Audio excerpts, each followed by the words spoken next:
Ha ha! Look at that. I'm even early today. Are you kidding me? I got coffee. All day long. Hold on.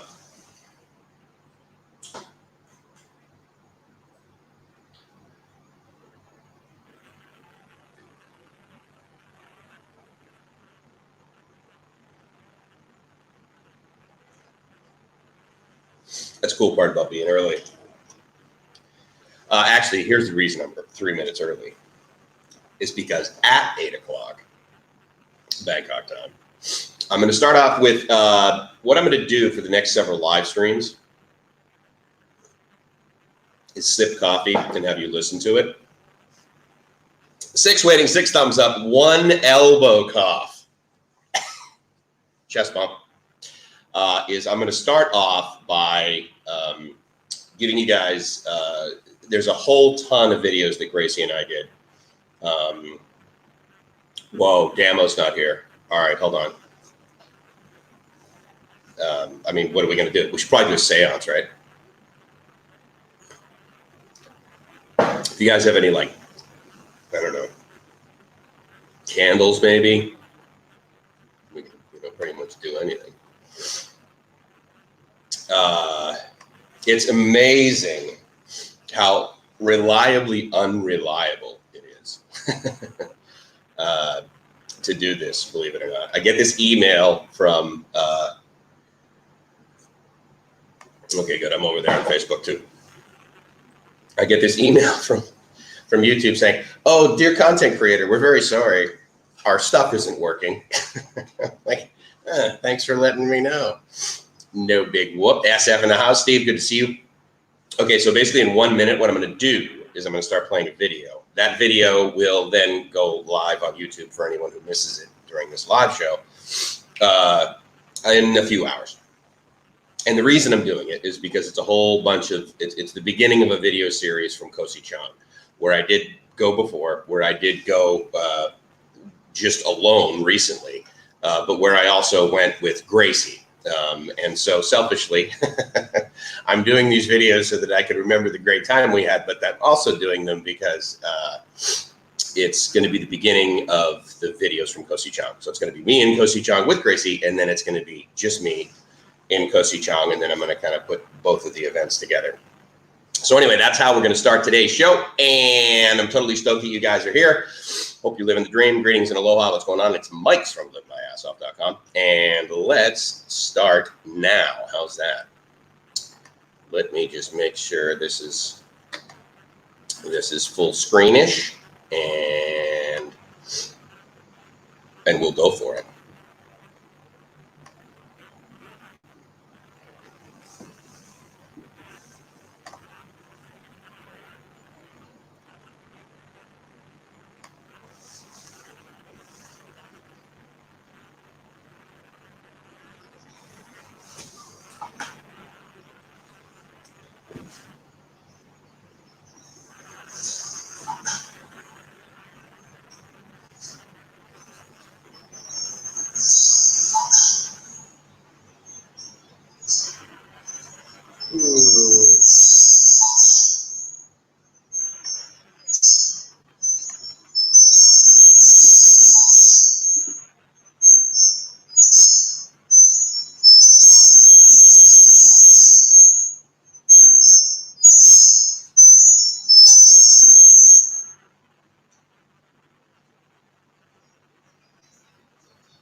Interesting.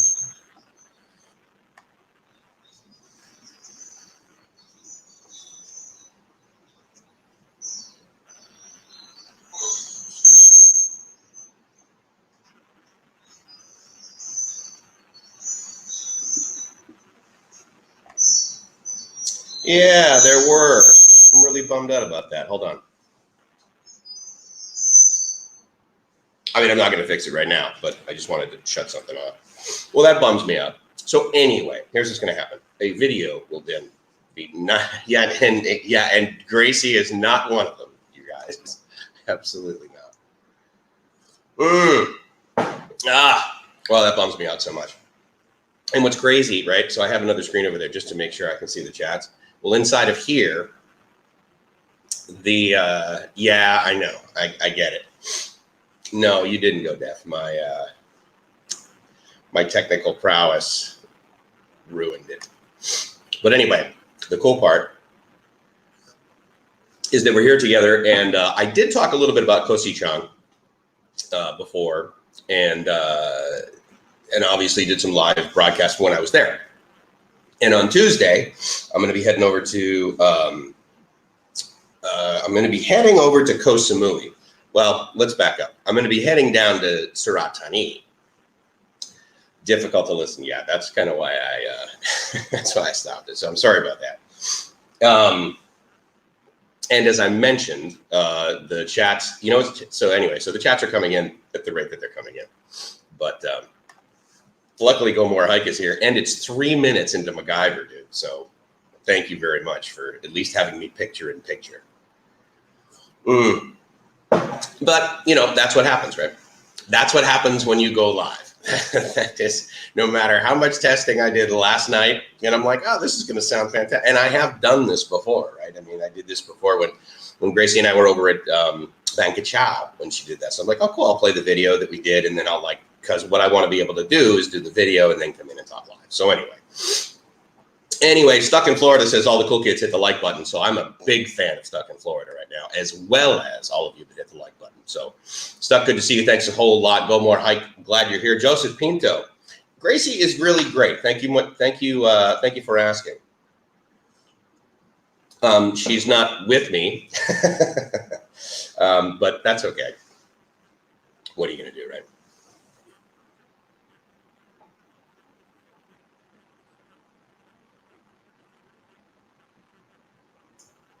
I am amazed at how lame YouTube is sometimes. Anyway, so Gracie's really good. We talk, every day throughout the day, and this morning was no exception. She knows that I do these live streams, and she even said, she goes, "Hey, sorry, I can't watch because I'm busy at the shop." And I was like, "No, that's no big deal, right?" Here's what's interesting. I never really, I guess, acknowledge the fact that I get, I don't know if it's allergies, but I certainly get nose annoyance. And so first of all, I want to thank the gentleman who sent me an email because of the last stream. I was, doing all this. And I even kind of sounded a little nasal this morning. But he said, "Hey, Mike, you got to watch out for your health and stuff, make sure you do." And I was just like, "That's really nice, man. I really appreciate that." Now, to be fair, I also am pretty confident that the constant sniffling on the live stream was annoying. So maybe that was just his way of saying, "Hey, dude, so here's the deal." No, but regardless, I really appreciated the email. But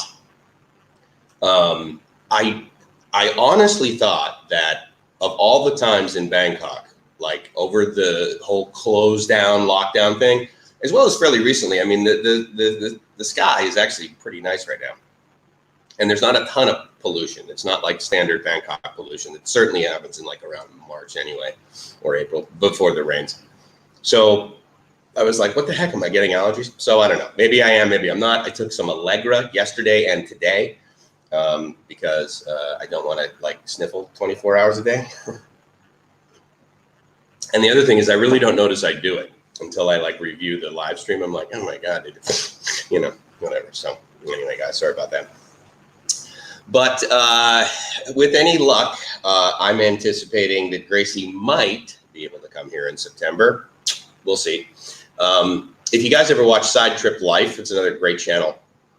And in fact, if I can get the audio working, one of the sort of videos that I will play during the break will be one of his more recent ones. And simply all it is a video from his YouTube channel that is highlighting a new project that he's working on.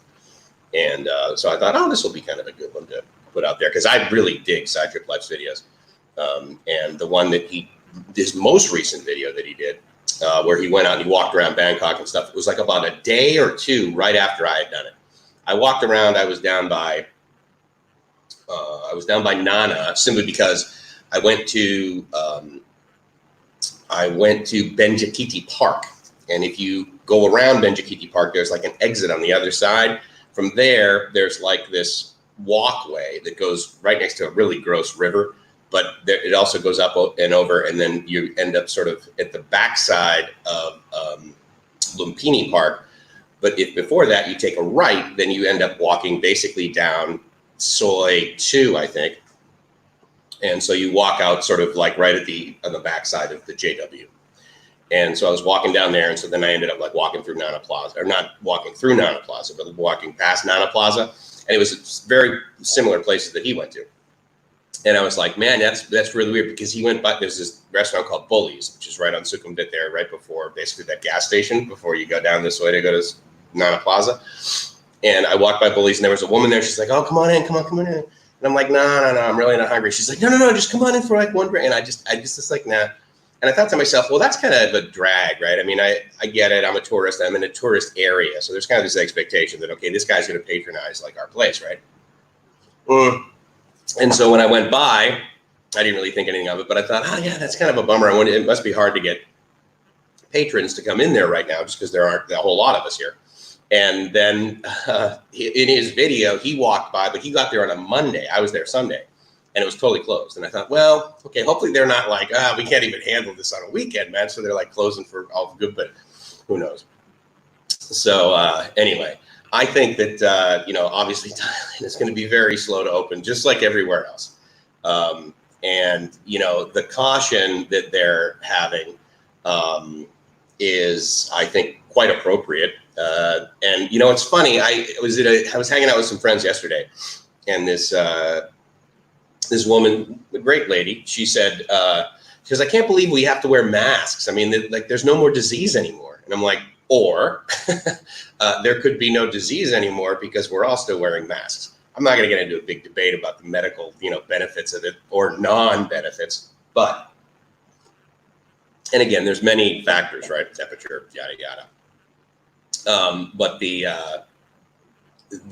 my belief or my experience is the fact that all of the stuff that they put in place that has arguably been inconvenient here in Thailand, they've had wild success. I mean, you cannot disagree with the numbers. I mean, even let's say they're off by like 2 orders of magnitude, it's still infinitely less people per every 69 million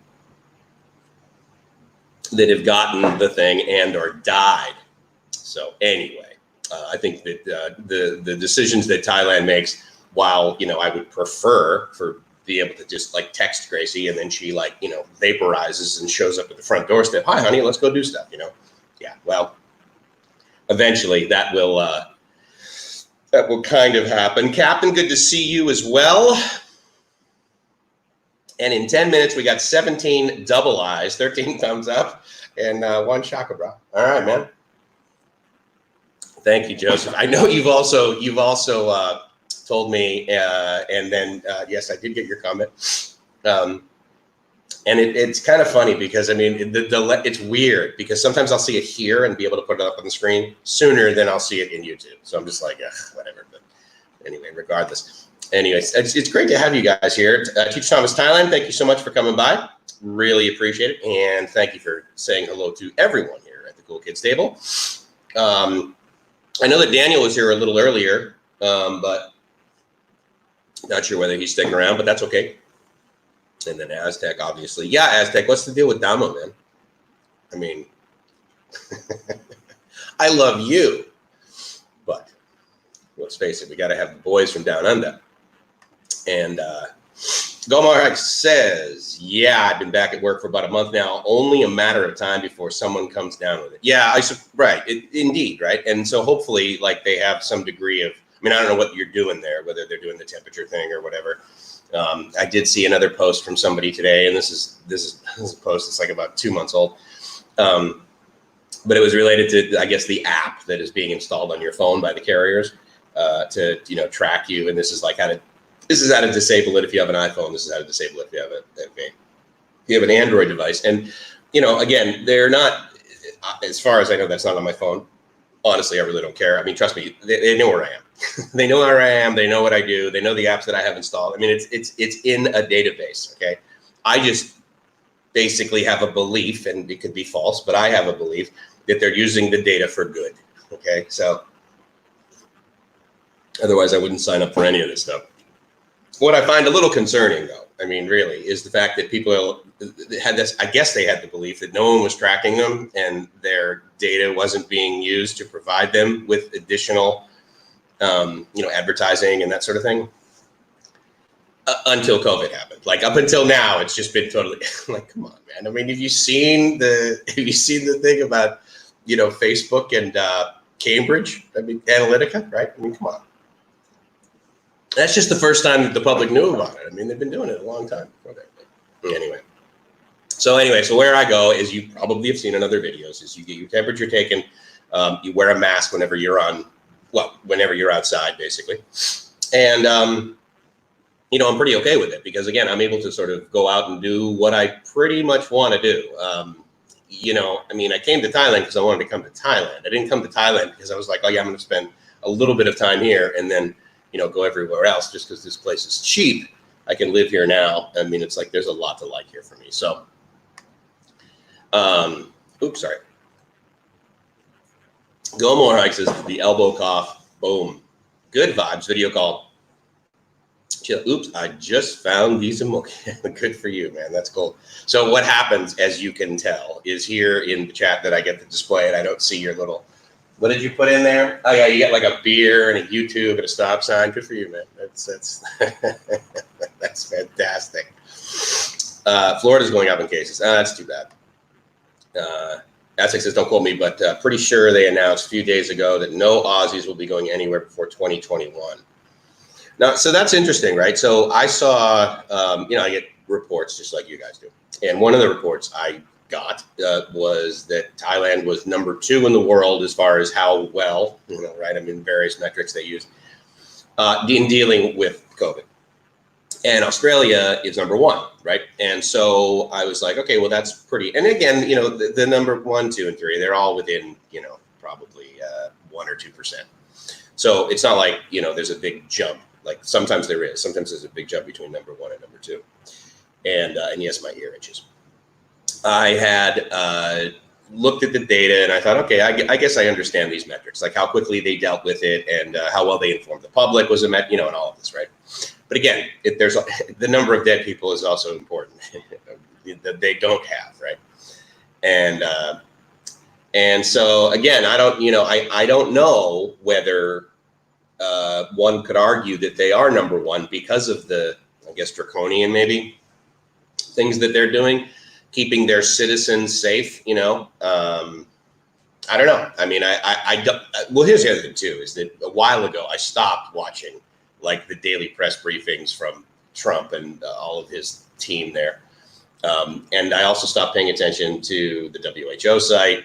I was for several days there actually during live streams. I would bring up the website that from John Hopkins that shows the the number like per state, but then also per country, and then I just said no, I don't want to, because it's gonna be whatever it's gonna be, right? And my response to all of this is just going to be based on the limitations I have. So in other words, I'm not going to get on a plane and go to Vietnam because I can't get on a plane and go to Vietnam.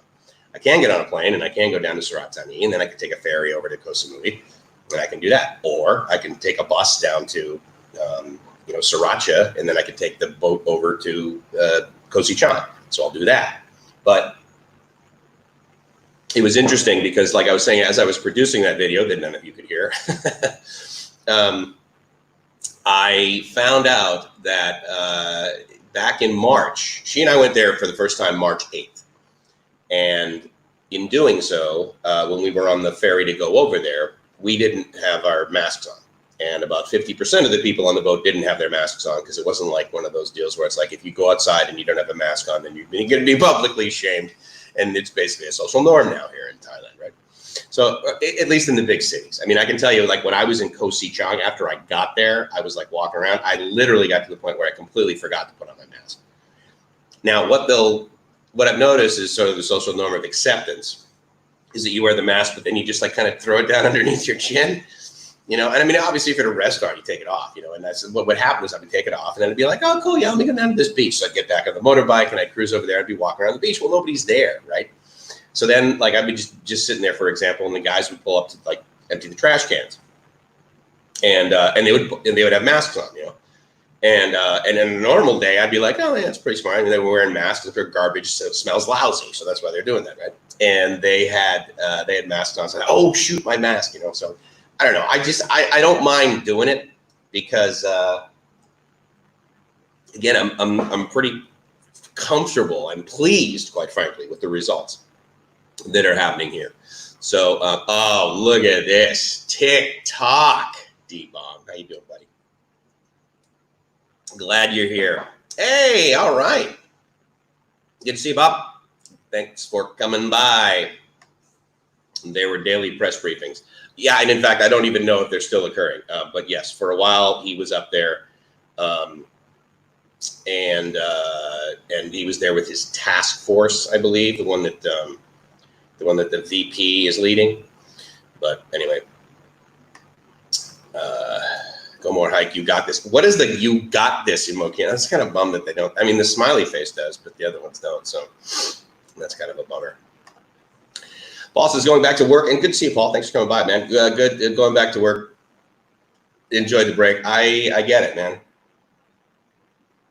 You know, I'll tell you, the greatest thing that ever happened in my life was the fact that for at least a decade, the last gig I had, the last job I had, I really liked. And I liked what I got to be able to do. I liked what having that job allowed me to do, because having that job and being in that position and using that technology and doing whatever allowed me to go out and do other things, meaning I could like be part of a user group and I could, you know, fly all over the world, wave my arms in the air and say, hey, this technology is really great. And the technology company paid for me to go there because, again, you know, the best salesperson, right, is a user of the product that genuinely liked it. I mean, it was amazing. And we adopted it pretty early too. So it was one of those deals where, you know, I got to do all of this stuff because I worked there and I actually liked doing the work that I did there. One of my best friends in the world for a long time was my boss. And then we got a new leader that was his boss. And then they both basically went sideways. And of course, that's why I left and here I am in Thailand. But if you like your job, then yeah, I mean, it's one of those deals where it's like, well, you know what? I kind of want to go back to work, which is good. Because I don't know the amount that people are getting. I've heard that's like another $600 a week. This is in the US, by the way. In addition to unemployment, but if your company goes through the payroll protection program, the PPP, then they can bring you back at the majority of your salary. And then, you know, anyway, so there's a whole bunch of little options that are available, not little, significant financially, actually, options that are available for businesses as well as employees and or people that were fired during this whole, you know, disaster. But yeah, it's being able to like go back to work is, like, in other words, I'm here, right? And I'm retired effectively, but I like doing this. And as I mentioned to you guys, you're also keeping me sane. So there's that. But I mean, I enjoy doing this because, you know, I guess I like to produce something. I like to make something. I like to use technology, you know, even when it sounds like a squealing pig. But I like to, you know, do this. And so, so if I couldn't do this, like if all of a sudden they were like, no, look, you got to stay in your room and you don't get a computer, you don't get Wi-Fi, you don't get electricity. Yes, we'll give you air and water, you know, a little bit of sandwich every now and then. But for the most part, you're going to be a prisoner and you're going to have no yard time. That would be tough. That would be absolutely tough. And so, you know, so whatever that is, for sure. Different mic tonight, Mike. Oh, hey, Captain. Yeah. So I don't know what I had last time. I thought I was using this one. Perhaps I was using the, so here's the other thing too, is that I'm using StreamYard tonight, this morning here tonight for you guys, which means I'm basically just going through the mixer and I'm going pretty much into the thing in PC. Whereas the other day I was using OBS. OBS has some filters on it. So I use some compression and some expansion and a limiter. And so it colorizes the sound a little bit, but ideally it gives you a better sound. So I might not have been using this microphone correct. I have another one that I use. That's the $8 one. This is the big $12 one. So you guys are at the you guys are at the big boy Cool Kids table today, because we got $12 mic that we're rocking right now, and so that's another reason it's the Cool Kids table, baby. Gomar Hike says, what kind of luck is it to retire in Thailand? Then the lockdown happens a few months later. Well, again, I got to tell you that of all the places that I basically picked to retire, I mean, this is the best one. I mean, I think if I was in Vietnam, it'd probably be equally as decent. But honestly, I think that, I truly feel like the luckiest guy in the world, because obviously no one predicted this, right? But I mean, I feel really lucky. Let me just say that. I feel really, really lucky and really, really blessed. Aztec said, you're on the COVID topic overall. The only thing I pay attention to now is any mention of when we will be able to fly again and the price of it. Yeah, I get it, man. I absolutely get it. That's probably a pretty healthy boundary, actually, to say, look, I'm not going to pay, but if I can fly somewhere. Article a couple of days ago, flights were 2,000 to 3,000 to go Australia, US, and now they're like 8,000. Wow. With like 30-day advance purchase, dude, that's insane. That is just, ugh. Oh my God, that's horrible. Bummer.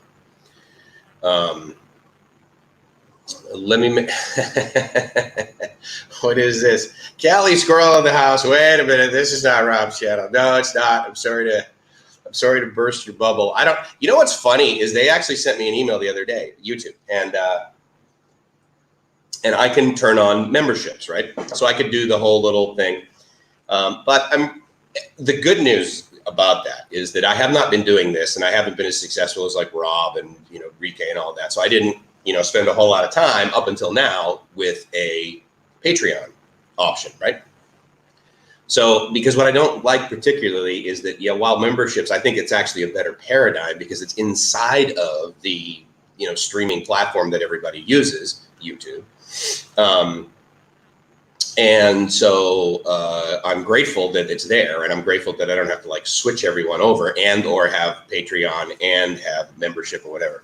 So I was looking at it the other day, and the good news from YouTube, because a lot of times when they release new features, they don't give you enough detail. They give you quite a bit of detail on how to set it up and the various levels and what you should provide and all of this.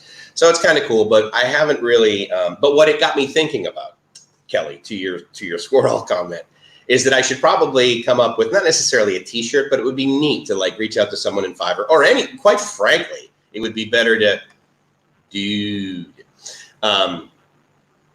have one of you guys help out me, the Cool Kids table, quite frankly, with like a logo of some kind or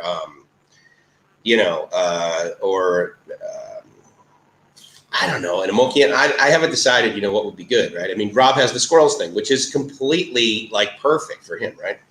And then he's got his sort of caricature of himself.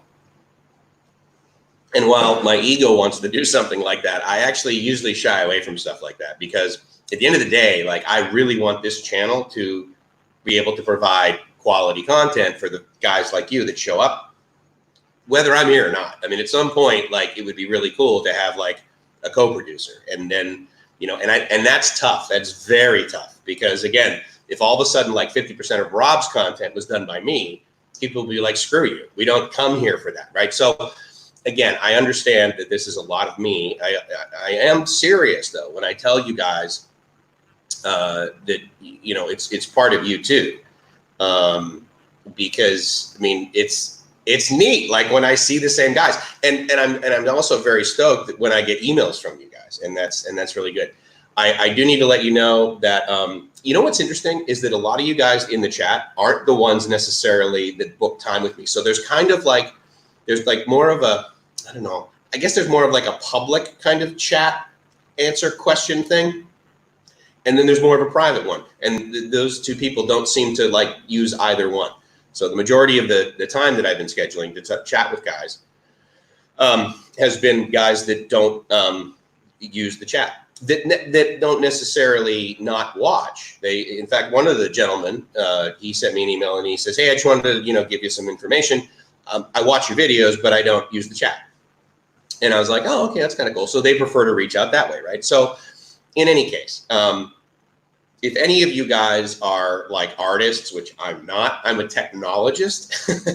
So like if you make a beautiful picture, then I can make sure all of the back end is 105% reliable and usually won't have a squealing pig as a video stream to provide you with talent.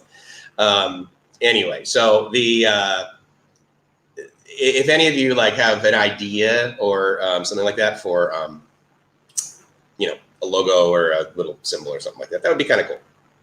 So, oh, Joseph, looks like my trip is not happening. Yeah, you were the one that was coming over to go to Bangkok. Oh, you know what? It's funny, because Side Trip Life literally walked by that hotel the other night in his video. I want to say it's also a B. I'm sure you can put it up here again, but anyway, it's over on Swipe 5, I think, on the east side of Sukhumvit. But yeah, that's a bummer, man. That's really a bummer. That would bum me out. I mean, it's one thing to say, okay, so like, for example, I have no expectation that I'm flying home August 4th.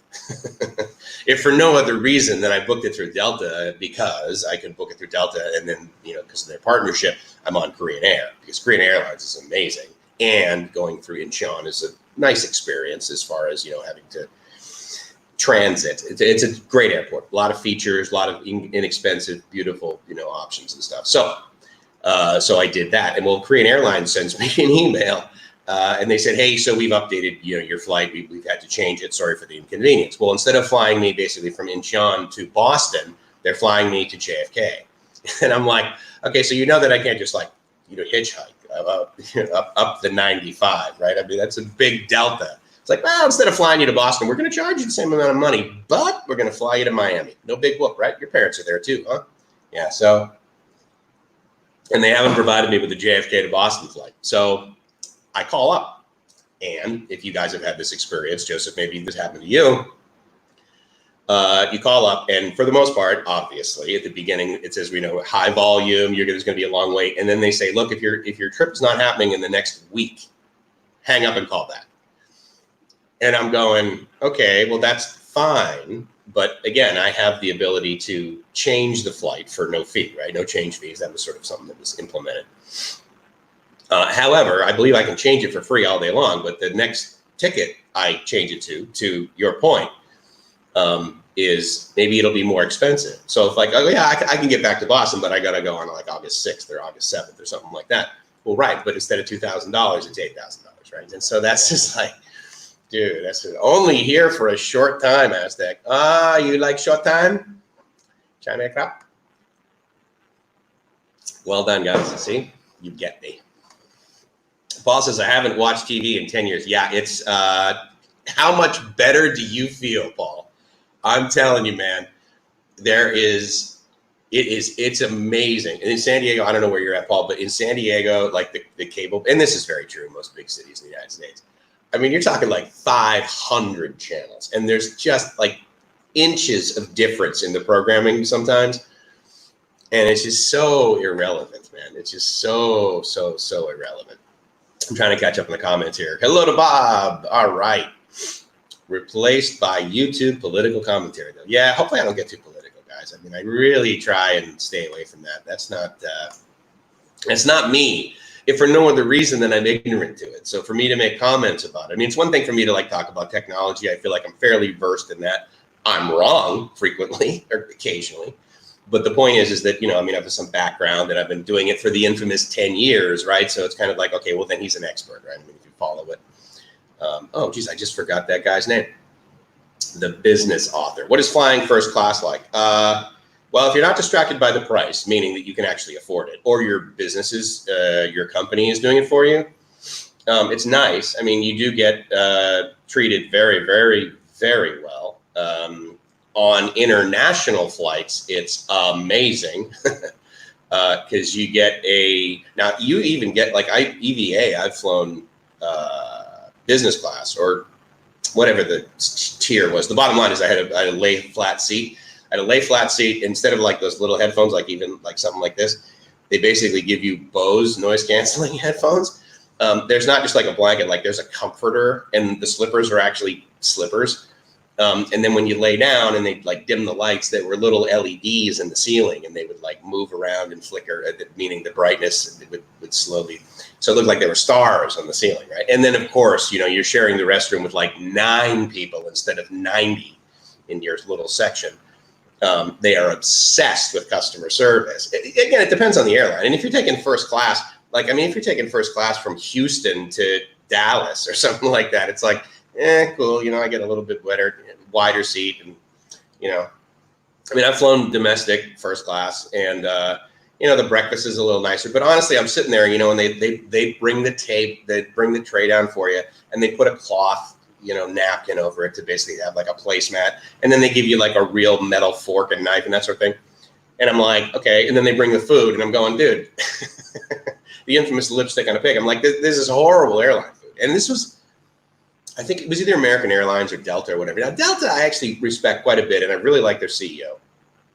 American Airlines, as far as I'm concerned, they're totally incompetent. And the downside is that a lot of these companies that domestically in the US, I find to be just inferior to any other, like United, for example. Like, I love United because they're part of Star Alliance, and I can go to united.com and I can book a international flight on a non-United. So like EVA Air, for example, right? I love those guys because they're from Taiwan, and their customer service is outstanding. A few of their planes were getting a little old, but you know, the in-flight entertainment's decent and that sort of thing. But American, you know, part of that program, I mean, I've flown British Airways. I've flown British Airways, like business class, from San Diego over to, I think it was Heathrow. And I mean, like, you know how like the tray comes out of the arm, right? It comes up and then it like folds open. It's like only one half of it was there. And so it like, I mean, like physically, it wasn't even attached. It wasn't just like broken. They didn't have it. So I said to the attendant, I was like, dude, what's this? I mean, come on, you got to give me something, you know, to do this. And he goes, oh yeah, we'll just eat like half your food. And I'm like, okay, that, first of all, I was flippant, and you don't know me, so you don't know that I have a really good sense of humor. The person next to me was actually even more offended than I was. But I mean, I was just like, okay, you're a jackass.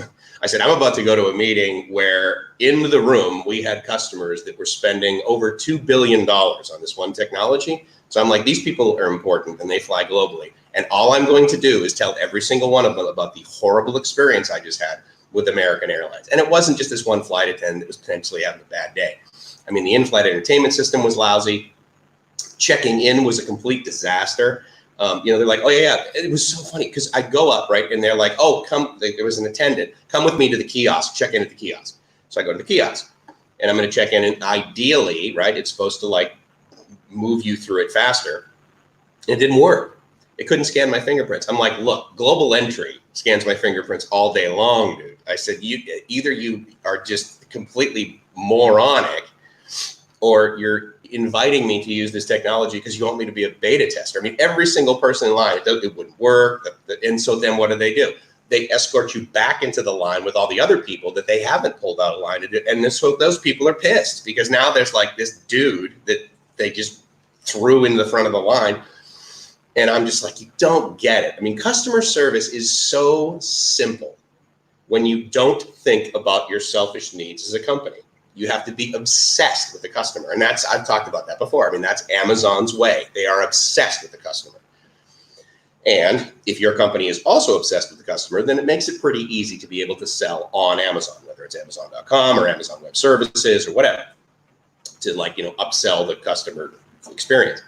But man, I mean, American Airlines was just horrible. So if you're going to spend the money on first class. Now, the other thing too, to realize is that the majority of the first class seats, at least domestically, let's just say that, are traditionally purchased by guys who have a ton of miles that are getting an upgrade, guys that have more money than, like, it's not relevant to them. Like the $8,000 ticket, for example, for someone that normally flies first class, they're like, okay, well, that's just whatever it costs. They're not like, oh my God, there's no way I'm doing that because normally I only spend $6,000 or something. Or their company is paying for it, and they usually book it at the last minute-ish. And that was actually a scenario of mine when I started doing some more international travel for the user group for technology. So And I was amazed. I would even I said, look, we know when this conference is. Like, it is in Barcelona every single year in the fall. We know when it starts. We know when it ends. We know when I need to get there and that sort of thing. No, just wait, hold up. And I'm talking like 2 weeks, maybe even 1 week ahead of time. They're like, oh, yeah, book your ticket now. I'm like, I literally just threw like $1,700 into a fireplace because you guys wouldn't let me book this. In fact, I even could have booked a ticket I could cancel, and it wouldn't have been as expensive as this one right now that I'm booking that has no cancellation. Okay, so it's amazing to me how some of these businesses run, and just, you know, and what is the joke about highly funded startups, right? They have more dollars than cents, you know, and they just like throw money in. So anyway, but I recommend everybody fly first class, front of the plane, back of the car. If they can do it without being distracted by the price. Because if you are, then you're not going to enjoy the experience, in my experience. Brian says, are you sick, or is it because I'm watching on a Chromebook? You sound different. So no, I have a little bit of a nasal thing going on right now, and I think it's allergies. But so there's that. I mean, I'm pretty much using the same microphone. I'm going through the same mixer. It's a little bit of a different thing than when I was on OBS, which has some filtration to the microphone. But unfortunately, Kelly says not much else to do here in Phoenix. Well, good. Thank you for coming by. Phoenix is cool. Phoenix has some cool areas. I was just going to say Phoenix is cool. Phoenix is a big place. Okay, so the whole thing's not cool for me.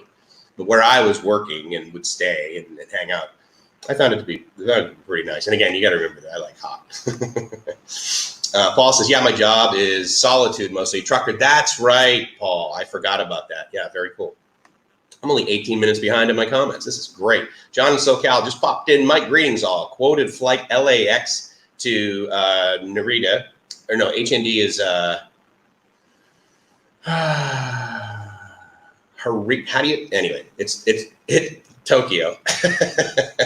LAX to Tokyo to BKK round trip, 491 American JAL, August 29th through September 25th. I think I'll just read flights may resume September. Yeah, I mean, and again, that you could be doing, and here's the thing too, is that I sadly sometimes don't like how tall I am. So I'm 6'2", and so for me to fly on that kind of thing, because trust me, JAL in and out of San Diego, that's a great option if I can get seats with the extra legroom, because JAL has some smoking deals like Tuesday, Wednesday, and Thursday going in and out of San Diego, straight to Tokyo, and then over to, and if I want to like switch Tokyo airports, which is about an hour and a half use of your time, sometimes depends on the bus. Or if you want to like spend basically the ticket price to get a private taxi over there. If you need to change airports there, then and get to Bangkok, then absolutely, dude, $491 all day long. And the cool thing about a round trip ticket being $491 is if you only use it to go, in my judgment, is that if you only use it to go one direction, that's great, because $491 just one way here. Anything I think under like about $700 or $800 to get here in a reasonable amount of time. I mean, you can be like, oh yeah, I've only got a 36-hour layover. Well, that's fine if you want to enter the city and hang out.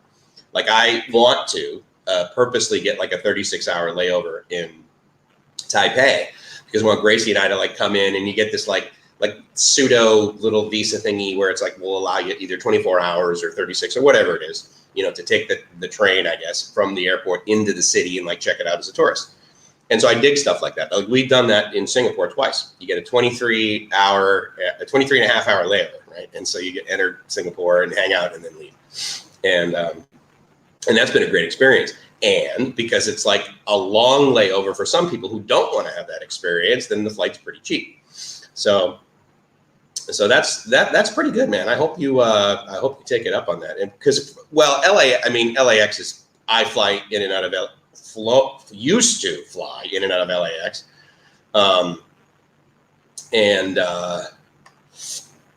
You're live on my channel. Steph, thank you very much. I really appreciate it, dude. That's really good. All right, I'm sorry that I missed you saying hi earlier. I'm a big fan of Steph. Steph, you haven't been over here in a long time. Most of the live streams I see you doing there from Belgium, right? Anyway, thanks a lot, man.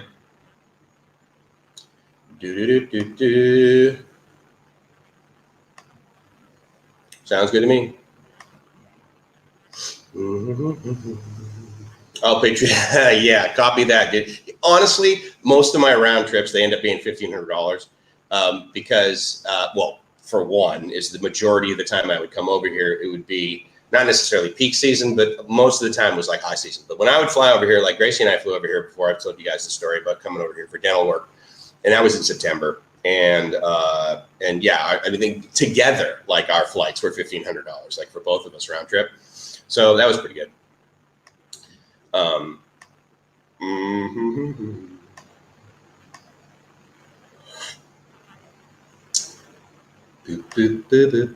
Damn, sorry, I gotta go again. Jim is about to let me back in. Oh yeah, that's really cool. Damn, COVID restrictions kicked me out after 45 minutes. Hopefully you're still on in an hour. Oh, my talker will be on in the next 8. Right on, dude. Yeah, that's really cool. Appreciate it, Damo.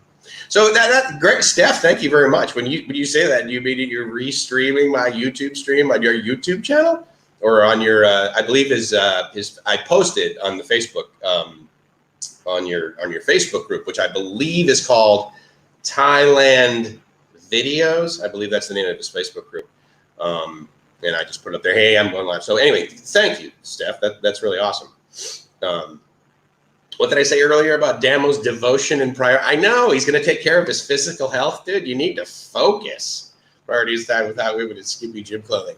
Boom. There you go. Good man. Yeah, absolutely. A few other people thought that was funny too. Good. You guys are at the right cool kids table then. Oh boy, here we go. Not all Western women. I mean, let's face it, dude. I was dating fine people until I decided to break up with them.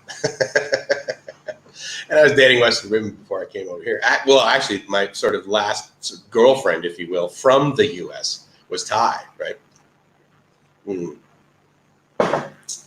Got to get his buzz views, so he can't. Yeah, okay, good. That's good. Thank you very much. My hobby is graphic design and video editing. Email me if you're interested. Need a logo? I'll brainstorm some ideas. Yeah, that would be very helpful. I will. I have your email, I believe. If not, then I will figure that out. I'm sure it's in your YouTube channel. But yeah, thank you very much. That would be really cool. I would love to. I'd love to do the brainstorming thing, because as a graphic designer, I would be really interested in the questions you're going to ask me. I've had 2, 3, maybe 4, I can't remember, logos done. One of them was done professionally by this person who basically helped me start my coaching company years ago. And it was before Fiverr. But Upwork was around. It was called Elance at the time before they, anyway, the point is that it was like $1,500 and I got the logo, but I also got like stationery and business cards and all of this. But it was interesting and they were a marketer, right? And so it was interesting to go through the process of her asking me like, these kind of questions. To be fair, I kind of knew what I wanted done, meaning that I knew that my company was going to be called Amazing. And I envisioned that kind of like Nike has the swoosh. I thought of the Amazing Blam. So in other words, the I in Amazing is an exclamation point. But then she took that and made, what it looks like today, right? And so, yeah, so that would be a really cool exercise, man. I would love to be able to do that. I'm honored that you mentioned that. That's really cool. And I'll show you what I mean by the Amazing Blam.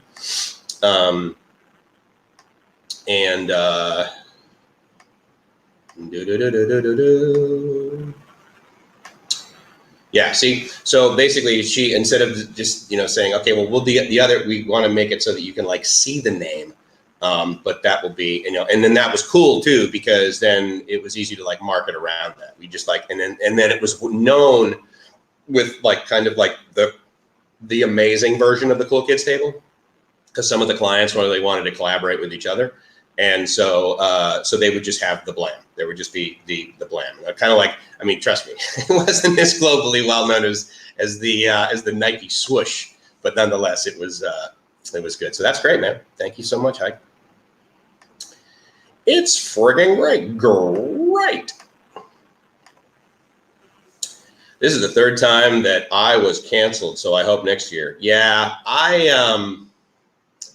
again, there's a couple of things. The most important thing for me to go back to Boston is that I won't bring disease with me. I have none now, but if I get in a silver tube and someone in there that for, really no fault of their own, they're a carrier, and then I become a carrier, I don't want to bring that home to my parents. That's the number one most important thing. Now, the second part is that if I had to get home, and then I wouldn't matter the time of year, but for the most part, I'm going home, and yes, I'm going to go see my parents.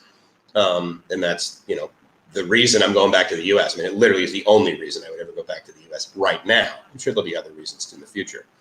But because of that, I want to go home in July and August when it's hot and humid in Boston, because I went back last October before I did all of the move over here. And it was too cold for me. And there were cold, gray days. And I like to go outside every day. And I like to walk at this place that's near my house. It's this beautiful, state park, basically. And, if it's like below 60, if it's below 70 and it's not sunny, then I lose interest, So I'm starting to kind of know how you feel, Joseph, right? So that's like a real bummer. And I'm sure Gold Laurel. Yeah, absolutely. So if you're on EVA, Gold Laurel is a really, really nice way to fly. U.S. Airlines can't be picky about staff. They hike like the Asians. They hire like the Asians. Love first class. Lufthansa is a great airline. And in fact, they just started flying in and out of San Diego probably like 3 or 4 years ago. Before that, JAL was really the only sort of international folks. Singapore first, JAL first, Cathay first, and Emirates. Yeah, that is absolutely true, John. Good to see you, man. Thanks for coming by. And I know that I'm sniffling. And the other thing, too, is that I actually need to get some water because my mouth is like, actually, maybe I'll get some more coffee because I'm not really caffeinated enough right now. That shirt, the shirt I'm wearing, it's actually kind of boring. It's just like a Robert Graham.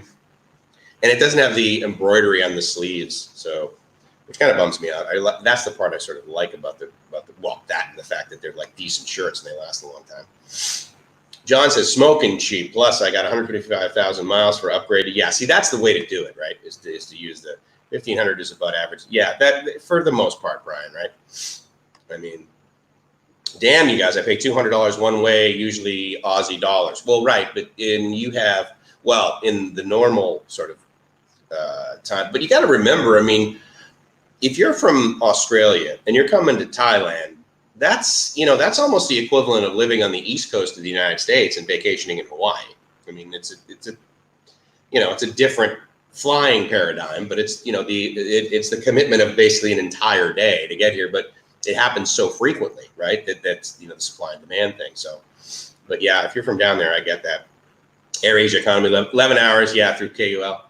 Yeah, AirAsia is pretty decent. And the cool thing I like about AirAsia is that the upgrade to the seats, either emergency exit row or the ones that, I can't remember what they called their special people or whatever, but the extra legroom, it's not much. It's like $11 or $12. Totally worth it. So I can completely agree with that. Caesar, good to see you. Thanks again. Anybody here been to Tahiti? There you go. That's a good question.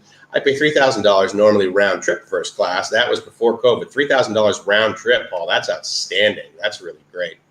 Hey, remind me, best day to get good price on tickets, is it Monday, Tuesday, or Wednesday? So if you mean like the day of the week to book it, I'm not quite sure. As far as my experience goes, Tuesdays and Wednesdays are the cheapest days to fly. And so, for example, on next Tuesday, which is in 3-4 days, I'm heading down to Surat Thani simply because, and it's so ridiculous, right? I mean, in other words, I could have gone like that afternoon when I booked it, like a couple, probably about 2 weeks ago now. But it was, it was like $69, and then I went to the following Tuesday or something like that, and it was only $39, and I'm like, oh, I'm going for it, cause I saved like $1,000, big deal, right? And but the point is that that's the deal. I mean, you see it on the screen, and you're like, oh yeah, cheaper. I see it on the screen, and I say, oh, cheaper number, so I'll go with that one. But in my experience is Tuesdays. Now again, that's in general. Obviously, it's going to vary. For example, if there are business flights that normally on Sunday nights they leave because they're bringing the business travelers into the city where they're going to have their Monday morning meetings, and these guys fly in there every night at Sunday, and then they leave every day at Thursday. and those are going to be, you know, more higher in demand and that sort of thing. But now, as far as the day of the week to book it, I haven't really found a better day. My experience, however, is that on the weekends, it tends to be more expensive. And I can understand why, because they're like, okay, so like no one's working. Anyone, you know, the average person works Monday through Friday, right? Well, Saturday and Sunday, they're like, man, I should really book a trip. It seems like when I've booked trips on Sunday, they've potentially been more expensive, even if the flight day that I'm doing it. But, you know, the other thing, too, is you could argue all of that logic is completely thrown out the window right now, Brian, because, you know, companies are doing these like crazy things to try and get you into their airplane. Or to the point of the $8,000 first class, sometimes they're like, well, look, dude, if you want first class, and you're going to pay through the nose because we cannot afford to even turn this plane on. The fuel is killing us. From where, Paul? 3 times okay to first class? Yeah. I'm not fancy. I use Ms. Paint. And then the comments jump around, and now look at me.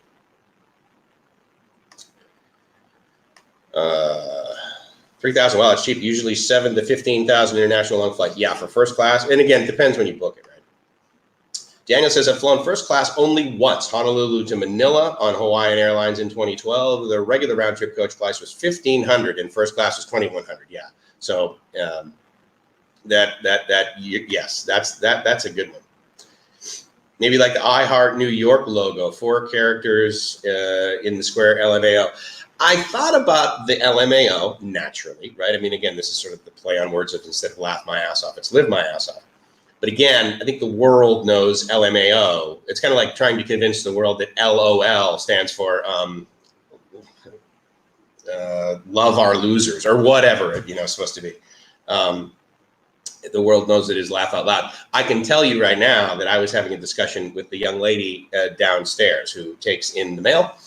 And she's like, why are you like, what are you ordering? You know? And I said, oh, well, this is a light, you know, thing, right? So it's like the light thing that I have here. And then I also have like a light ring.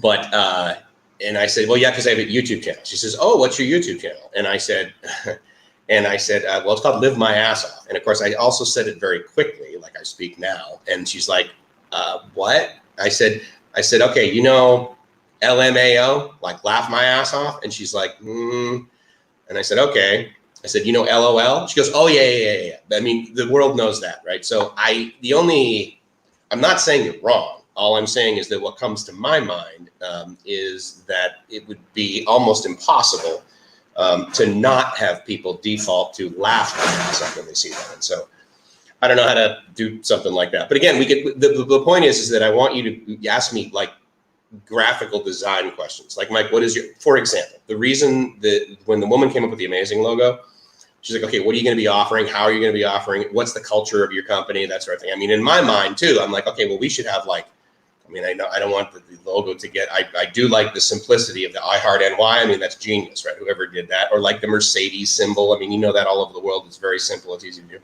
which is why, for example, for my IT company, the logo is that, right? And so the name of my IT company is the Big I, because in the word internet always gets capitalized, and so therefore the Big I is what we provide.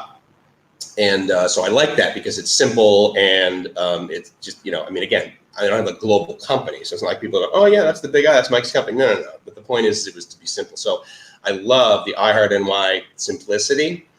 I haven't decided though, you know, I mean, in my mind, I'm like, okay, well, if we're not going to make it simple, then maybe the bottom of the logo needs to be like a table, like a cool kids table, and it's got a ton of empty seats or an infinite or something. I don't know.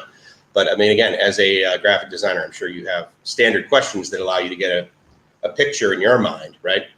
In other words, in radio, you play, you know, music and you know, sound effects and that sort of thing in between the songs, and number one, and then, right? And you do that, and it's called imaging, because what you want to do is you want to put a image in the brain of the user so that whenever they hear that sort of thing, they think of a picture, right? And they think of you being number one, and they think of you being the company that, or the radio station that gives away a Mercedes every Saturday or whatever. So in other words, I need to think of the imaging, that I know to do this, and I would assume that that's part of what you pull out, right, as a graphic designer. Todd says, don't know how. Seriously? Okay, so my other laptop just said, you're offline, check your internet connection, and then it came back. YouTube is just, so I hope I didn't dump out there, guys. Anyway, I'll try and get this. Paul says, I fly out of Cali, but use a lot of frequent miles. I fly a lot nationally to recover the abandoned trucks. Oh, interesting. Very good, Paul. AirAsia Premium Economy. Oh, yeah, is that what they call it? I couldn't remember what they called the upgrade. I believe the best time for tickets is on Wednesday night. It's right to look online. Yeah, I wasn't really sure of the day, the best day to look online. European and Asian airlines superior to those in the U.S. No customer service in the U.S. anymore, akin to taking a bus. Yeah, and what's crazy, right, is that like I take the bus around here, and like the customer service is pretty decent. It's not great, trust me. It's not airline customer service, but yeah, it's I know where you're going with that, Steve. I think everyone agrees. Good morning from Florida. A&A is also very good, Randy. I completely agree. Glad you came by, man. Good to see you. I love Nippon, and their customer service is great. The other reason I love A&A, again, 6'2", normally have to get the extra legroom seat. The regular seats, basically, in A&A, they usually have enough legroom for me. In other words, if I'm getting a smoking deal and I've got enough time to sort of recover once I get there, it's like, okay, my knees are gonna kind of hurt when I get to Thailand, but a massage is only $8, and so right, I can usually do A&A. A&A seating arrangement to me is very similar to JetBlue in the sense that, like, for the extra money, depending upon how much extra it is, I will usually get the extra legroom seats on JetBlue.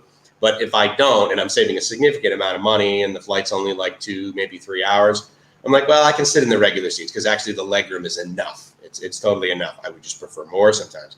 But that's what I really like about A&A. And every time I've flown them, I'm like, wow, this is really the way to go.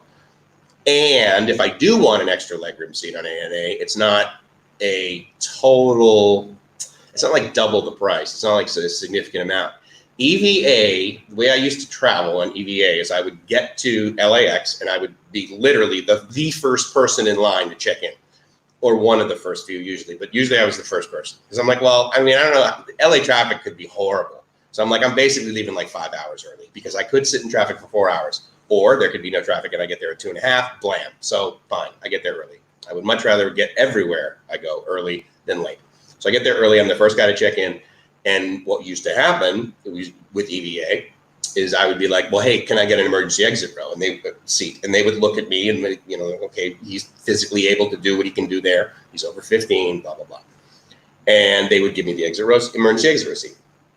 Well, then, because you couldn't book it ahead of time, they had to physically size you up. And so, but then they changed it to, oh yeah, you can book it ahead of time. All you got to do is pay us. And so the first hop was usually $150, and then the second hop was anywhere from $75 to another $100. So basically my ticket went up $250 each time. Again, if I'm coming home and I'm like maxing out my Thailand vacation, and then I would come home sometime Sunday afternoon, Sunday morning, land in LAX, and I would be going to work Monday morning. And again, it's not like I'm lifting bags of concrete in my job, so it's not like but again, to go in, you kind of got to be awake. And so a lot of times I'd be like, no, I'm paying the extra money to get out. And there were also times where I'm like, no, I'm paying the extra money because tonight this is my bed. Like this lay flat seat in EVA, that's going to be my bed for the night. EVA and JFK usually leaves around 1 a.m. I love that time only because to get to the airport by the time I need to check in, meaning 10 p.m. in LAX, for example, is very easy. And the traffic in going from San Diego to LAX, such that by the time I get there, it's like 9:30, 10 p.m. when I'm dropping off the rental car. There's not a lot of traffic. So So that's not too bad. I don't know if that is a similar paradigm for New York City. It's probably a little easier for you to get to JFK than it was for me to get to LAX from San Diego. Joe says I was going to pay just under 1,800. Is that 1,800 or 18,000? Those are 3 zeros. 18,000 for a round trip from Tampa to Bangkok.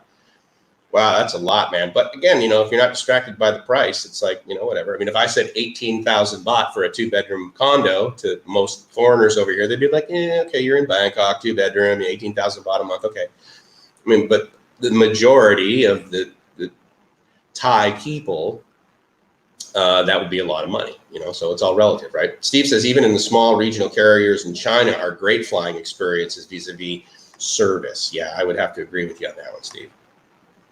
Brian says Expedia prices same as pre-COVID. Ah, good to know. Now, I've done the Expedia thing. I don't any longer. I have found that while I will use Expedia for searching prices, I go to the airline's website to book their flights. That allows me a lot of flexibility should I need it. And, you know, occasionally I won't. But I've also discovered that if I want to reserve a seat ahead of time, doing that via Expedia isn't always simple. Meaning I can do it, but I have to like call the airline anyway. And I'm like, nah, I'd rather just do it via the website. But Expedia is a great solution for hotels a lot of the times. Although for the most part, I've been using Agoda lately, i.e. Booking.com Holdings. They seem to be pretty sweet. And I've done it enough now that I have like that level or whatever, so that I always get like 10% off, which is, you know, never hurts, right? Because effectively that's VAT, you know, so I don't pay. But yeah, Expedia has been a really great solution for a number of things. Aztec says to Brian, if you use Google Flights to book your flights, it shows you the price each day for weeks around the search. Tip, be sure to compare buying one-way tickets to return tickets. Yeah, I like Google Flights a lot. Do have Google Flights update me constantly on prices. Yeah, that's a very good. Skyscanner is good, and if you don't know, it uses, I believe it uses the same back-end engine as Google Flights. I'm not sure. It used to. However, that was back when Skyscanner was only skyscanner.net, you know, when they were first starting. So my data could be old for sure. Paul says, I don't use Expedia, use a VPN, then log your IP. Use a VPN, they log your IP and check how often you raise the price. Wait till last minute to book, prices drop close to flat. Yeah. I'm not going to debate that. They don't necessarily log your IP address. I mean, obviously they do. Every just so you know, every website in the entire world logs your IP, meaning that the minute you like hit a website, the web server, so Apache or IIS or whatever, the data that it gets from you so that they know how to get back to you and give you the information is the operating system that you're running on your computer and the version, the browser that you're coming from, the version, the updates, that sort of thing. And then, of course, usually what it'll do is it'll squirt a cookie in there, because regardless of whether because your IP could change all day long. And so, so yes, it logs your IP, but really what's more important is the cookie that places into your browser. So if you turn that off, you'll have a little bit more success. But I understand the VPN thing too, because of course, depending upon the company you use, they could roll their DNS. And so therefore, anyway. More tech talk than you guys probably wanted. Usually cheaper than Google Flights too. I do use VPN. I'm a big fan of VPN. I've been using Express VPN for like 5 or 6 years, and you know, honestly, I've tried other ones too, and you know, there's a lot of YouTubers that'll do, well, this is the VPN you need to use, and of course, you know, well, shocker, it's the one they're you know, because they're an affiliate link. And you know, like most of these services, the minute you sign up, you get an affiliate link. It's like /username, right? So like /mics or whatever. And I find that ExpressVPN is very, very good because their customer service is really good. And I use it because, of course, I come over here and I want to pretend, it show as if I'm back in the United States somewhere for various websites that I have to go to. But the other thing that I use it for when I was in the United States is to watch Thai TV, because it's not available on YouTube back home. And so I would VPN into Thailand and or Singapore, and then I could watch the Thai TV. Caesar asks, Mike, when you had a house, did you have a computer/TV network built into it?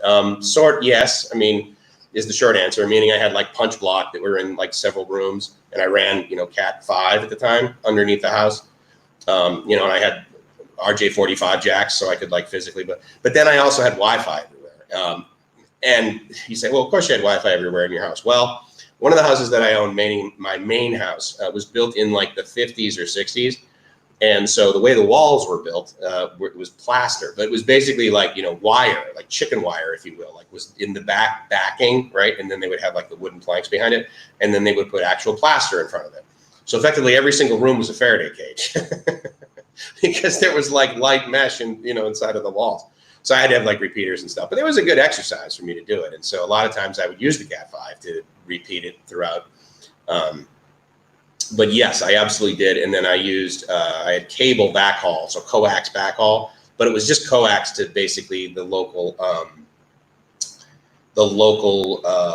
it was a POP effectively, but like the local distribution hub. And then of course fiber everywhere else. But sometimes I would like to switch my internet to a 32-inch screen to 42-inch in same room. Does this tech exist off the shelf?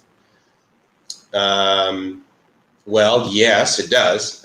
You can get TVs that connect to the internet via Wi-Fi. In fact, any TV that you it's smart TV, like a Samsung or whatever, that you would buy in the last almost 5 years. Yes, it's going to have an RJ45 jack, so you can connect it wired to your internet. But the majority of them are going to be able to do it via Wi-Fi. So, yeah, the biggest screen an internet signal can hit. There is no limit. The size of the screen does not determine that. It's just it takes the same amount of data. Caesar says by switching screens, I mean to push a button or something, not plug and unplug. Well, again, no matter what, you can connect all the TVs. It just wouldn't just be one. You just go to the other one, you turn it on. I use Proton only because it's free. VPN, you mean? Yeah. Steve, I think I pay like $100 a month or something for ExpressVPN, and it never fails, and it never dumps out, and they rotate their DNS, and they don't log anything via their DNS, which is nice. But in any case, I mean, there's plenty of out there that are for free. I could design one inside of AWS if I wanted to. I mean, there's like so many solutions. The thing I like about it is actually I buy it, right, and then I can install it on I think like up to 10 devices or something. I have it on all my phones too.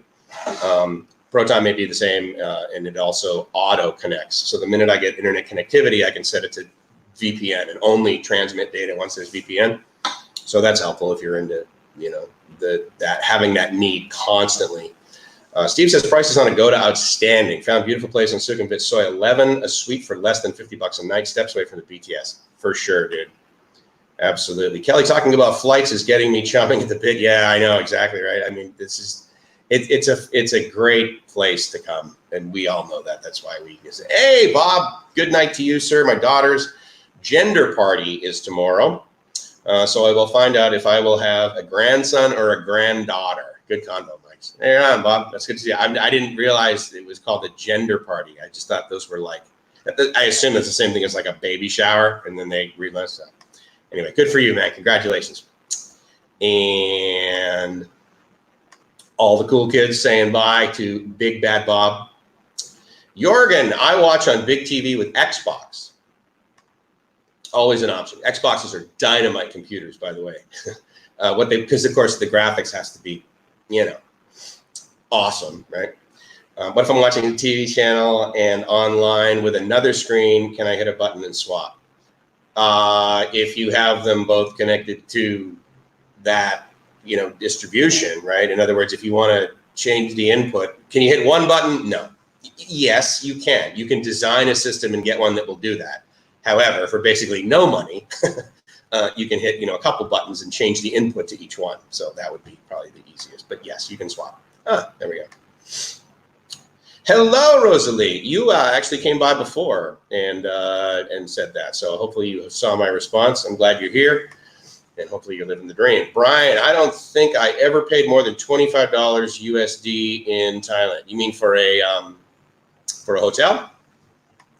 I assume that's what you mean. Magnum PI is on now. Oh, dude. Yeah, that's a tough one. I get, well, wait, the old one or the newer one? Because the newer one, where it's the woman who's Higgins, it's okay, but it doesn't have Higgy Baby.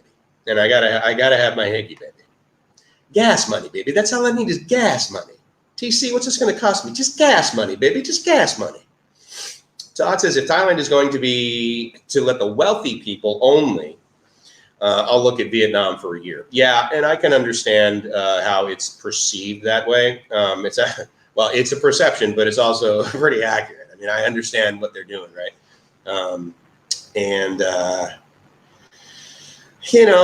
don't know. I can understand why they would think about doing that. Meaning, if I sell Toyotas, if I can get only the wealthy people to buy Toyotas, then I need to stock like 2 of the cheap models and then all of the expensive models, which of course the markup on those is significantly more, right?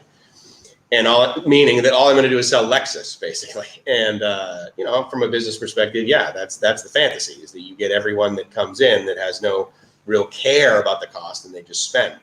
However, that's the far right-hand side of the supply-demand curve, right? I mean, there's a finite number, very finite number, really, of the people that are like only going to buy something because it is a certain price. And so in other words, no one who buys Rolls Royces from the dealer is going to buy a Rolls Royce if it's $28,000, because in their mind, then it's cheap. It doesn't have the value. It's not real. Somehow they're crushing the price, and it's not going to. They want to be able to tell their friends that are also in that potentially, or they want to know that they spent $175,000 on this car or $110,000 or whatever. And again, I don't know if that's how they're focused right now, or whether they're just like, look, we only want to let people in that are going to get the elite visa, because we just don't want to deal with the other ones. I don't know. Again, elite visa is not necessarily immigration, right? I mean, it's very different. It's a separate company, and they provide, services along with long-term visas for a lot of money and, customer service in many other areas. But I don't disagree with your statement, Todd. And I'll tell you, the nice thing too is that, let's face it, I mean, Vietnam, the entire country's beachfront. So it's like, what's the downside? And they've come so far. I mean, we were having this discussion 10 years ago. It'd be like, oh yeah, you can. It's kind of like saying, well, if they then my alternative is doing Cambodia. Okay, yeah. I mean, there's interesting places in Cambodia, but they're not as advanced as Vietnam for sure. But look, you go to the ATM and look, US dollars, right? So, that's kind of nice. But yeah, I'll tell you right now, Vietnam is definitely on my list. Definitely on my list. Gracie and I had a wonderful time everywhere we went in Vietnam. Loved Ho Chi Minh City, loved the island of Phu Quoc. It was great. So he just says, you're saying the internet has enough information density to power a movie theater? Yes. In fact, that is how movie theaters get their movies. Over the internet.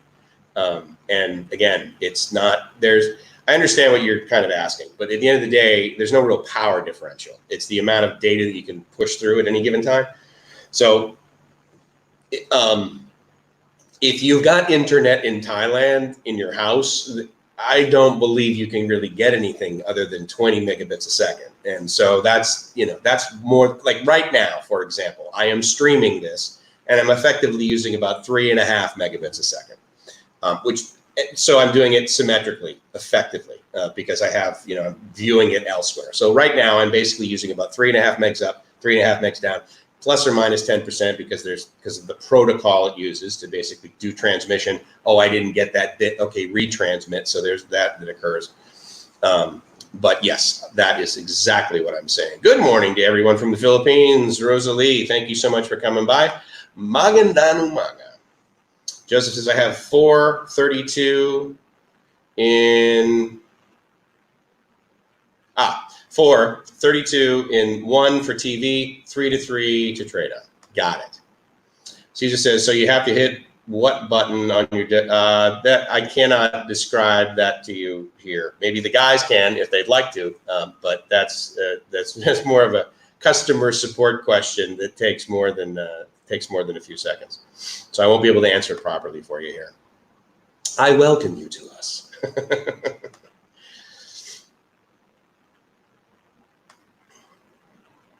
I like the new Magnum. Higgins is a hot British babe. Oh yeah, no, she's not unattractive. I mean, trust me, she's also a lot more attractive than Higgy Baby. But I gotta have my Higgy Baby. Likewise, from the Big Apple. Thank you for the warm welcoming virtual hug.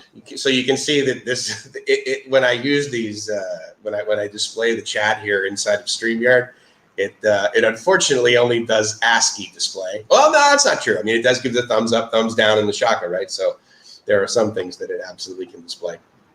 Oops, sorry about that. Facey. Am I pronouncing that right? Hold on. Oh, Faisal. Is that how you pronounce that? S-A-L, right? F-A-Y-S-A-L. Anyway, hello from Houston. Thank you so much for coming by. There are so many people that can buy Lexus. Toyota needs to sell Corollas too. Yes, for sure. Absolutely, man. Absolutely. Completely agree. My smart TV, I use Xbox. My cable company has YouTube as an application. Exactly. You just install it like it's a little smartphone and then the output go. Cool Kids table included and all. Absolutely. No cost option, baby. That's what you get when you come by. Before you came, I was watching Xanadu. I am old Thailand is my Xanadu. Right on, man. That's very cool. Philippines on Demand. Bill, good to see you, buddy. Hello to you, my brother. I was watching, in fact, I shared significantly on a couple of social media sites your recent, I don't know, I want to say mini documentary, quite frankly, on his other channel, which is Life with Bill. And it was the discussion around riots and that sort of thing. And not necessarily just one specific one, but he went back through history. Like this is like his experience in Detroit and then what happened in Los Angeles and all these other things. It was very, very educational. So thanks a lot for that, man. And also, obviously, thank you for coming by. I really appreciate it. 24 up in the door.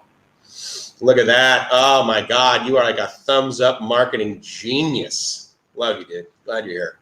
Go more. I heard in Vietnam, the women are not into large age gap relationships. I assume you're quoting Rike and his experience. And I can tell you that I do not have dating experience in Vietnam. When I went there for the first time, I went there with Gracie. But I can also tell you that there were times when Gracie and I were not physically standing next to each other. And I'll never forget this time in the mall. Like we were waiting for a Grab.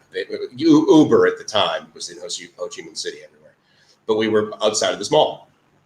And so we were kind of, you know how there's like the standing for like the ride share, right? So there's that, and then there's like the bus area, whatever. Anyway, so we were standing there, and I said, "Oh, I'm going to go over." So I went over to this other area, and there were a bunch of girls standing there, and they were attractive, and they were getting on like a bus or a party bus or something like that. And they're like, "Oh my God, you know, are you something like, are you American or whatever?" I said, "Oh, I'm from California." And they go, "Oh, I mean, like the entire state is cool, right?" There's like 5 cities that might be cool, but in any case, and I was like, yeah, I'm going over to Gracie and I.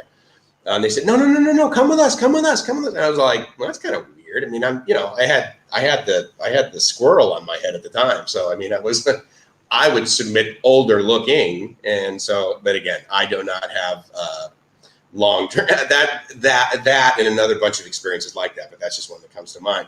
But again, go more hike. You're not old, dude. So I don't think you'd have anything to worry about. I mean, I've seen you on Jeremy's show, and you're like his age or younger, right? Or at least you look it, and so therefore that's half the deal. But I mean, so here's the thing with age gap relationships. I mean, it depends like what you're looking for, right? Because arguably, the last 1, 2, 3. Probably the last 4 or 5 women in the West, right, in California that I dated, they were all in their 30s. And I was, I found Thailand when I was 45. So I was in my, early 40s when I was, I guess I was having age gap relationships in the US for a while. And, sometimes guys would like snicker and give me like a hard time, especially if they just gotten divorced.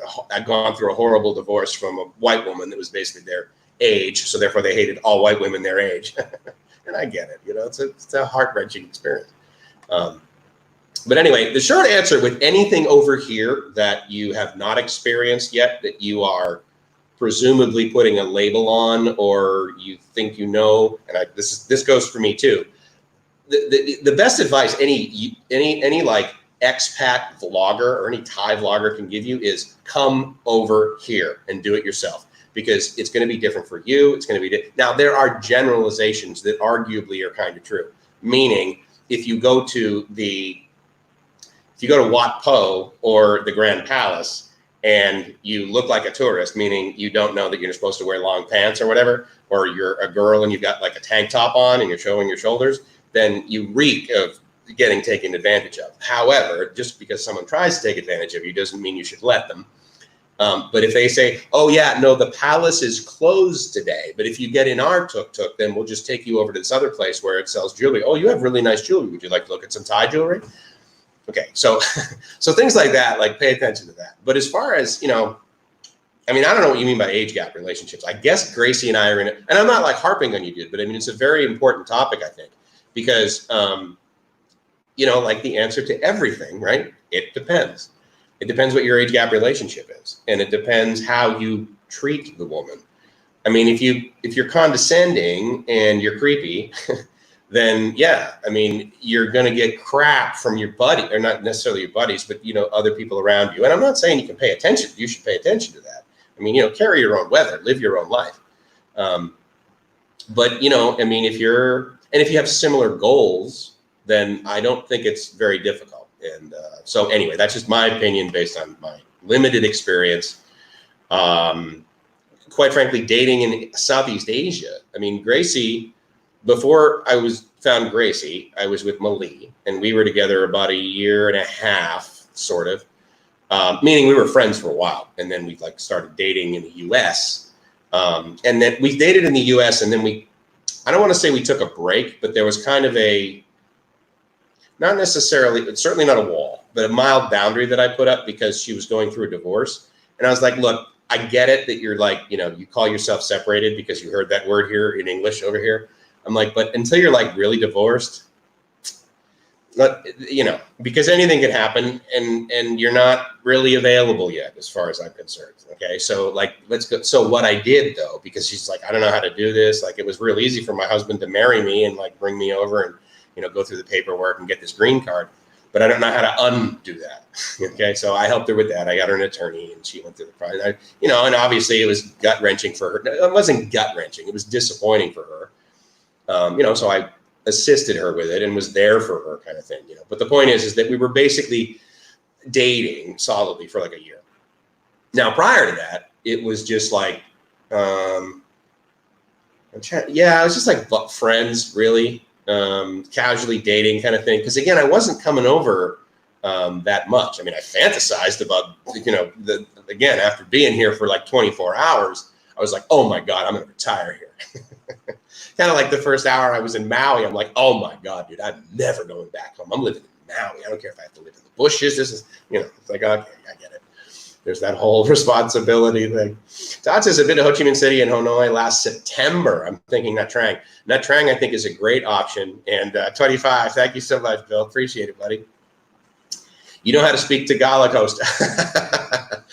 I know about 9 words, maybe 6.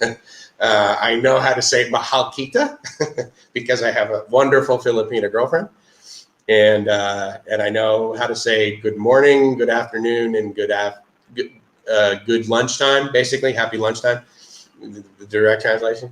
I know how to say yes and no and that sort of thing, but it's here's the thing. It's a lot easier for me to be forced to learn Thai when I'm in Thailand, especially when I vacation in Thai areas.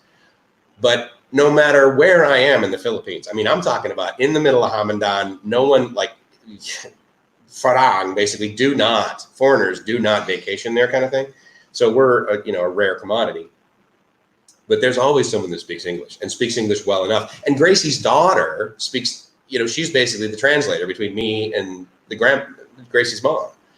You know, so there's always this English thing. So it's almost a bummer. And then the other thing too is that when I try and speak Tagalog, they'll smile at me and, you know, just kind of laugh and say, oh, ha ha ha, that was cute, but I can speak English, is what they'll say. You know, so anyway, but I'm glad you came by. That's cool. Tell your friends. It's always great to have pull some more. I mean, Bill's from Philippines on Demand, obviously from the Philippines, but Bill's living over in Davao. Paul says, sorry, I stepped out to take a shower at Brian. I use ExpressVPN. Hello, Rosalie. Also, what is a gender party? Yeah, I think what it is it's a, now when I first heard that, I don't know about you guys, but the first thing I thought was, oh, it's like, you know, they're coming out or they're deciding on their gender. You know how like some people are not, I don't know what because you know how like now in a lot of forms in the United States, it's like male, female, or undecided, right? I think that's an option. So I thought, well, maybe it's that. But I believe what it is effectively a baby shower where you're like, now I have the picture of from the ultrasound. So now I'm going to tell you guys whether it's a boy or a girl. Don't know.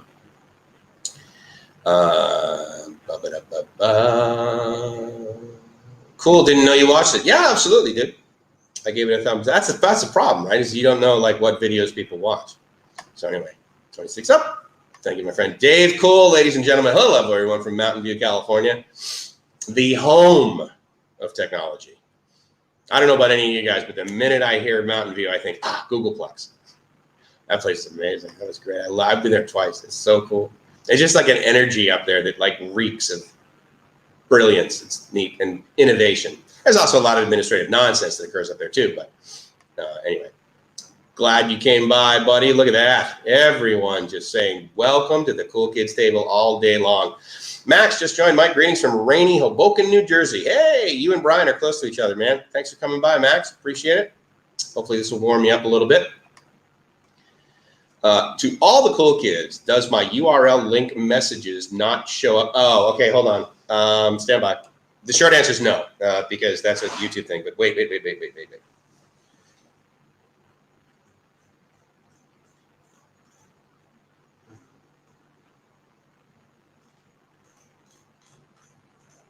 I'm trying to find it. But again, the chat is not working. So usually unable to connect the chat. YouTube is so incompetent.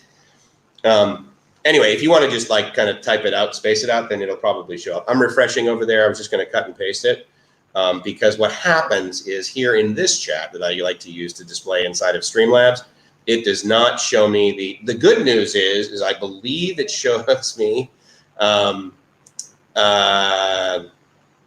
believe that it shows me when someone super chats, which is good because I always want to be able to acknowledge those people, which I really appreciate.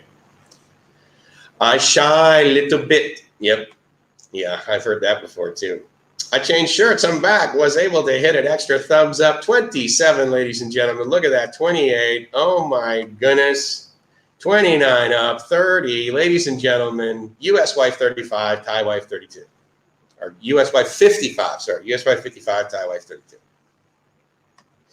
Yeah. I mean, look at. There's no. I don't think one's better than the other. I think it's like, what age is your wife? She's my happiness. Like, I don't really, I mean, if she was like 79, I'd have the concern that there would be, death in the near future, which would be, selfishly limit my relationship, but it's, oh, Rosalie, that's cool. I'm glad you're saying hi to the other folks here at the Cool Kids table. Labels. If you like it, you gotta put a ring on. Yeah, I guess. I don't know. I mean, Gracie and I have rings, but we haven't signed any papers. You got to remember, I'm from Southern California. So the way that we learn the noun marriage is that we learn a more common noun, which is divorce. That occurs more than 50% of the time in Southern California. And so for whatever reason, trust me, it doesn't stop me from loving Gracie, but it definitely puts a wall up, effectively, not a healthy boundary, but a wall up against doing the whole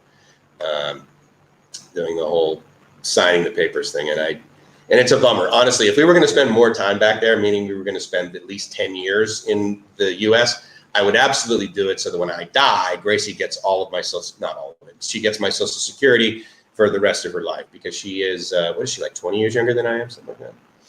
I don't really think about it. I just think about her as Gracie. I only go as high as 5 years difference in age.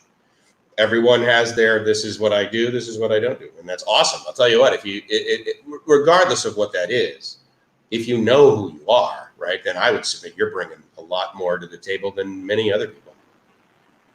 Yeah, I don't see any URL. And hold on.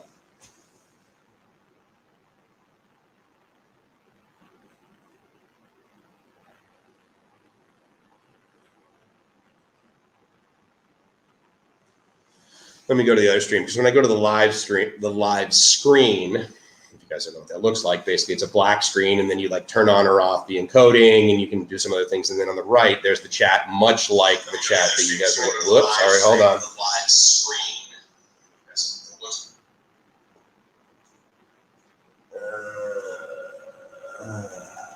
Trying to find your post, buddy. Yeah, I don't see any posts from you, dude. But anyway, if you want to throw it up there, what I can do is, oh wait, hold on, I know exactly what I can do.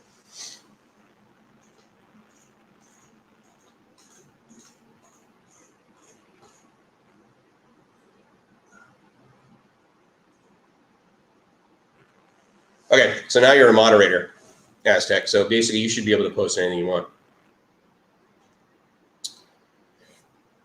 I trust you to be appropriate. And if you're inappropriate, well, then the rest of the cool kids table is probably going to chastise you publicly. So, hello, Life with Bill. There you go.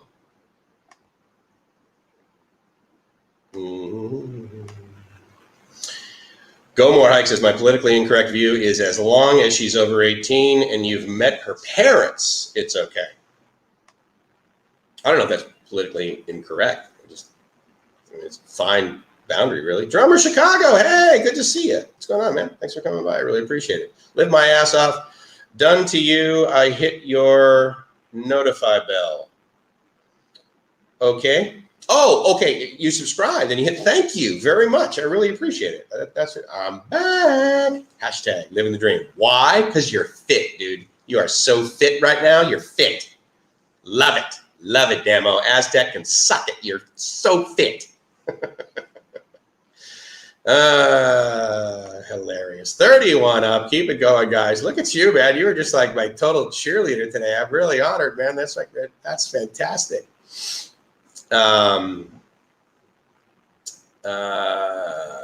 Let's see. I want to make sure I don't miss anybody.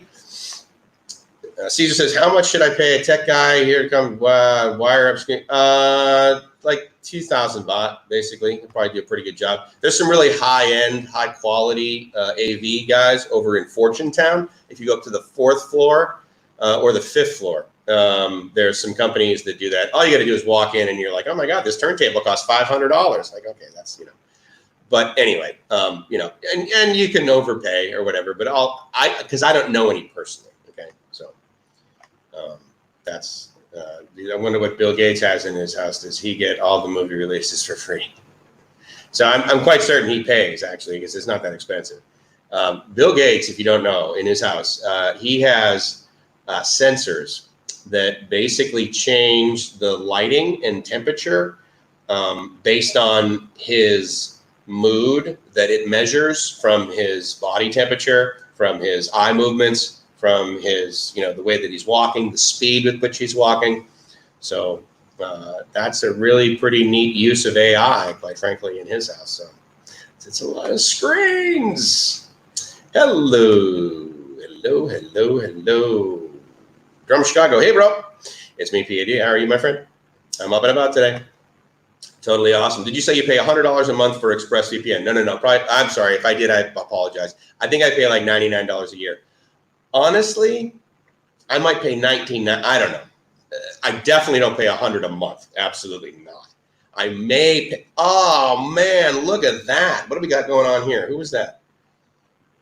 Oh, Joseph, you're so cool, man. Thank you very much. I really appreciate it. Thank you for your time. I'm glad you came by, man. Let me know if there's anything I can do for you over here. Because as you guys know, $5 goes a long way in Thailand. So yeah, that's really cool. Thank you, Joseph. I really appreciate it. You guys are ridiculously generous. Anyway. And so that'll probably cover the cost of my VPN. I think it might be $99. It's probably only 19. Whatever, like where you go on the web. If you go to here, I'll give you a link. I'll give you a Doodly. If you guys know what Bitly is, my URL shortener is called Doodly, because if you're feeling Doodly, then HTTP bam Doodly/VPN. So I think that made it up there. I'm not quite sure, but anyway, yeah. So and then you can get the prices, and I think like if you go to that link or something, you save like 15% or something to that effect. But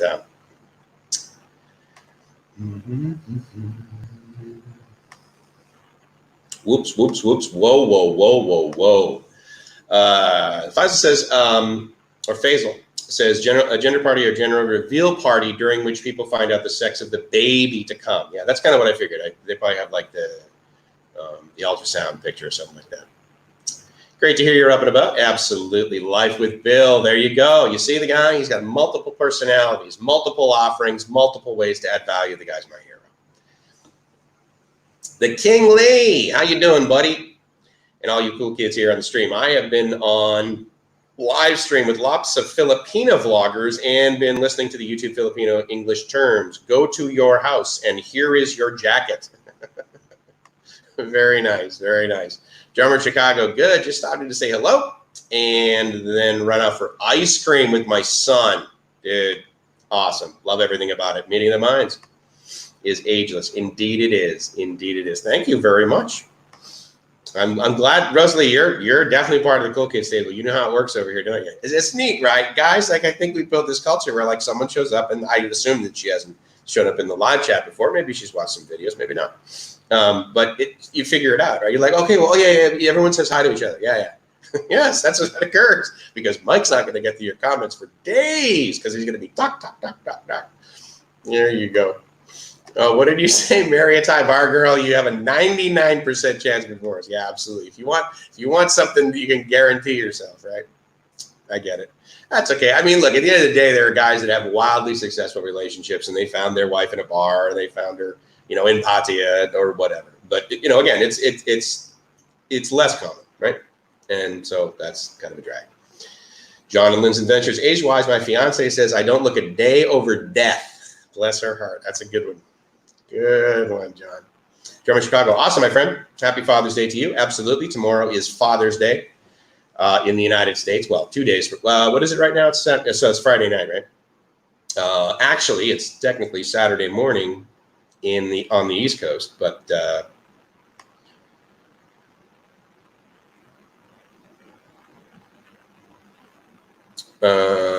sorry was, as far as I know, oh, there we go. Cool. So here's his URL, snipboard.io, and then that image. I can't go to that. Hold on.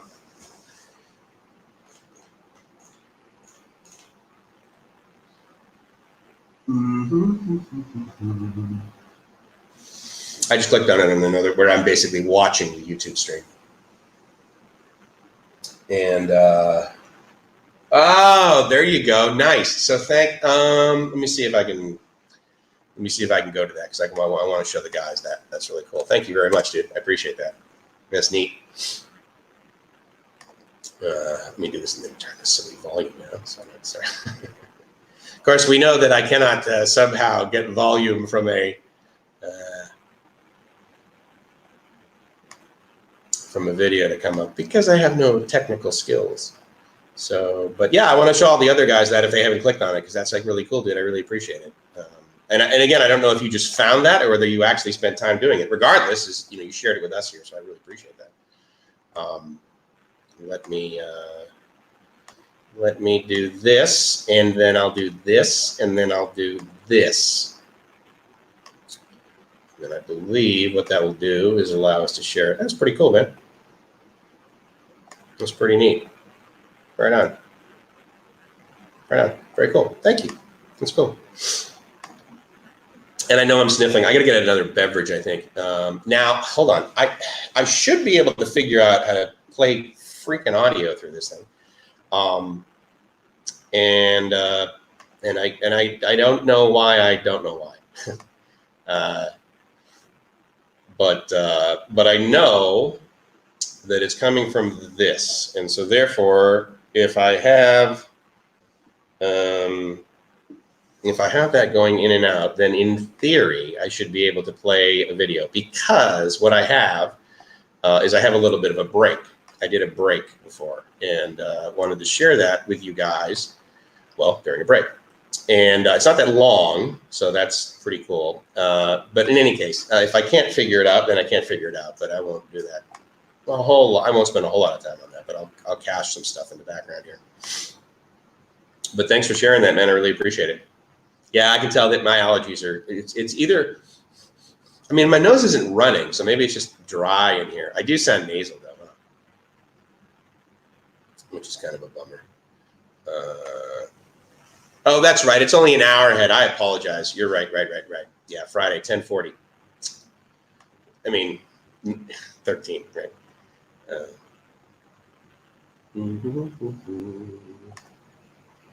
Caesar says, I suppose because of voice recognition tech, he could program his house to respond to his speech as well, even converse. Well, yeah, I mean, I can do that now, right? I mean, if I say, okay, Google, what time is it? It's 9:42 a.m. Right. So, I mean, so Mike Gates is able to do that as well. The age in Thailand is 15 if she is not a bar worker. The parents' aspect is just, the parents' aspect is just common sense. I had a friend in the U.S. that married a very young Thai, and the marriage is lasting. Sure, absolutely, dude. There's wild success. I mean, look, at the end of the day, you could be like, yeah, there's 50% divorce, but that means that all half of marriages last. So Dave Cole says, my 30-year-old girlfriend and I have a 29-year age gap. I grew up in the 60s. She grew up in the province in the 90s. We share a simple upbringing, knowing our neighbors, no cell phone, playing in the countryside. You know, Dave, that's one of the really cool things about the province, isn't it? And I'll tell you, when I met Gracie's daughter, I mean, I met, you know, the family, right? Which, of course, is Filipino. So I met 70 people all in one weekend. Right? But let me get rid of this. But the point is that her daughter is very much her age, which is really cool. She's like, 12, 13. And she, she wants a mountain bike. Like, she doesn't want makeup. She doesn't want, she doesn't want to be older. And I just think that that's really great. And additionally, I love watching her because she's kind of like the oldest, and she's also physically tall because of the way she's grown. So she's like the older, bigger kid, and then a lot of her cousins are like younger. So she's this leader, and it's neat because, I mean, again, I believe truly that you can learn to be a leader, but there's also something to be said for, born leadership, as they say. And she's got that. I mean, she's been asked to be like the leader of her homeroom. I know it's not called that there, but and so it's really neat to see, And again, to your point, yeah, it's like they're their age. Like, I mean, I remember when I was 12 and 13, and really all I wanted to do was be 12 and 13. Now, when I became 17, I really wanted to be 18. And then when I was 18, I really wanted to be 21 because, of course, oh my God, I can drink alcohol legally. Yeah, because that stopped me. Still Friday on the East Coast. Yep. Sorry about that, guys. I did my math wrong. Okay, it worked. Laugh out loud. I have given up. The link logo. Absolutely. Yeah, for sure, right?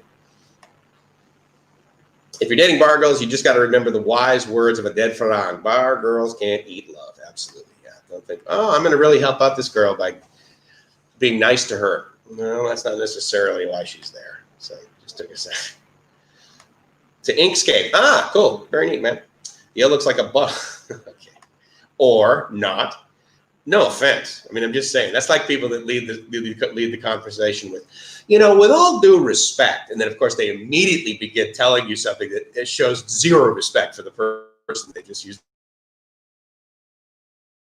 It is the cool kids table. Absolutely, dude. See? You just got to envision it. It's your image. You just got to have the image of, you have offended my efforts. It's too late now. Totally awesome. Look at that, dude. Look at that. Just like so much love going on right now.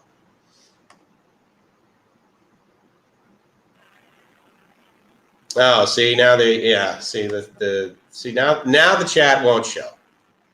It's just so frustrating, man. This thing, I just don't get it. It's so easy to make technology work. Anyway, funny. What happened to the pigeon cam? So I didn't set the pigeon cam up today because although what I could do actually is I could just, throw the, is this there? Oh, it's already plugged in. Although I can't get outside with it. I mean, I can if I stand up, I suppose, but don't really have a clip for it. Anyway. But yeah, I do, and the pigeon cam would look really nice today, actually, because, whoops, sorry. It's very nice outside, and let me see if I can show it to you. So the sky is actually quite blue as far as Bangkok goes, right? And then of course once we get off the balcony, isn't this hilarious? I remember when we moved in, the woman she said, "Well, I can scrape those off," and I'm like, whatever, just leave it. I mean, it looks ridiculous, but anyway. So yeah, so we don't have pigeon cam this morning. We have silly cat sticker cam. So I can make this so I can show there. Nah, that's all right. I could put it out there in the break. I mean, I do have a 7-minute video that I could play as far as a break goes, but I don't really need 7 minutes right now. John and Lynn, thank you so much. $5. Oh my God, super chat star, super chat rock star. Thank you so much, John. I really appreciate it. Does using a VPN provide any advantage when buying airline tickets? So there is the discussion around that. I can tell you that I have friends that basically run technology for booking engines. And they assert that it is not necessarily what is used. I can tell you, though, that because of the time difference, many times I have used VPN from San Diego to go into the Philippines when I was booking on Philippine Airlines, and the price that I would get on the ticket, buying it basically in pesos, even if you did the conversion, it wasn't just like, oh no, they're just giving you a better exchange rate. No, I mean it was like $30, $40 cheaper kind of thing, because I was buying it in the Philippines. Now, additionally, I have found, John, that when I use for me, again, this is many people will have a different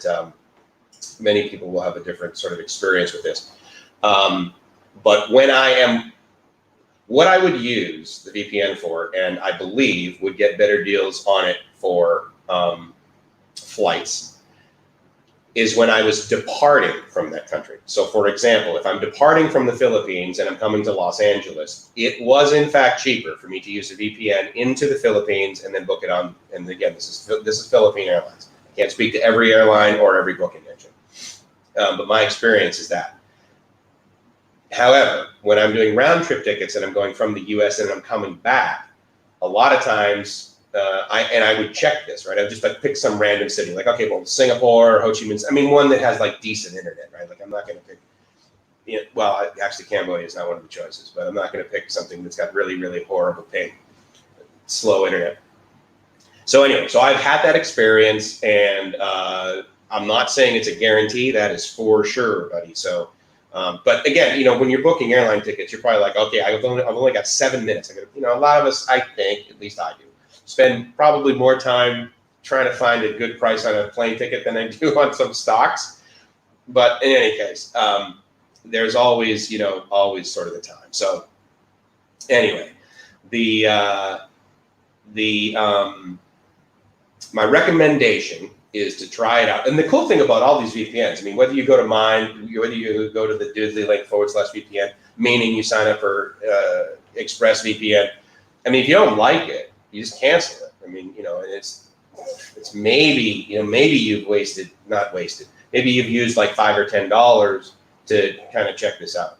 So, the other thing too is if you're going to be doing any significant travel in a country, for example, like China, and you're going to want to use, US. I mean, China is really the greatest example, because like that was the nice thing about having ExpressVPN and having it auto connect on my phone, is whenever I had internet connectivity available in China, then it would connect, and then it would connect ExpressVPN, usually back to Los Angeles.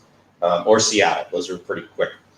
And I would be able to use all of the services that I could use. Now, to be fair, Google, actually, if you have Google Fi and you are outside of the thing, it will actually do a VPN tunnel as a default setting. You can set it up to do that.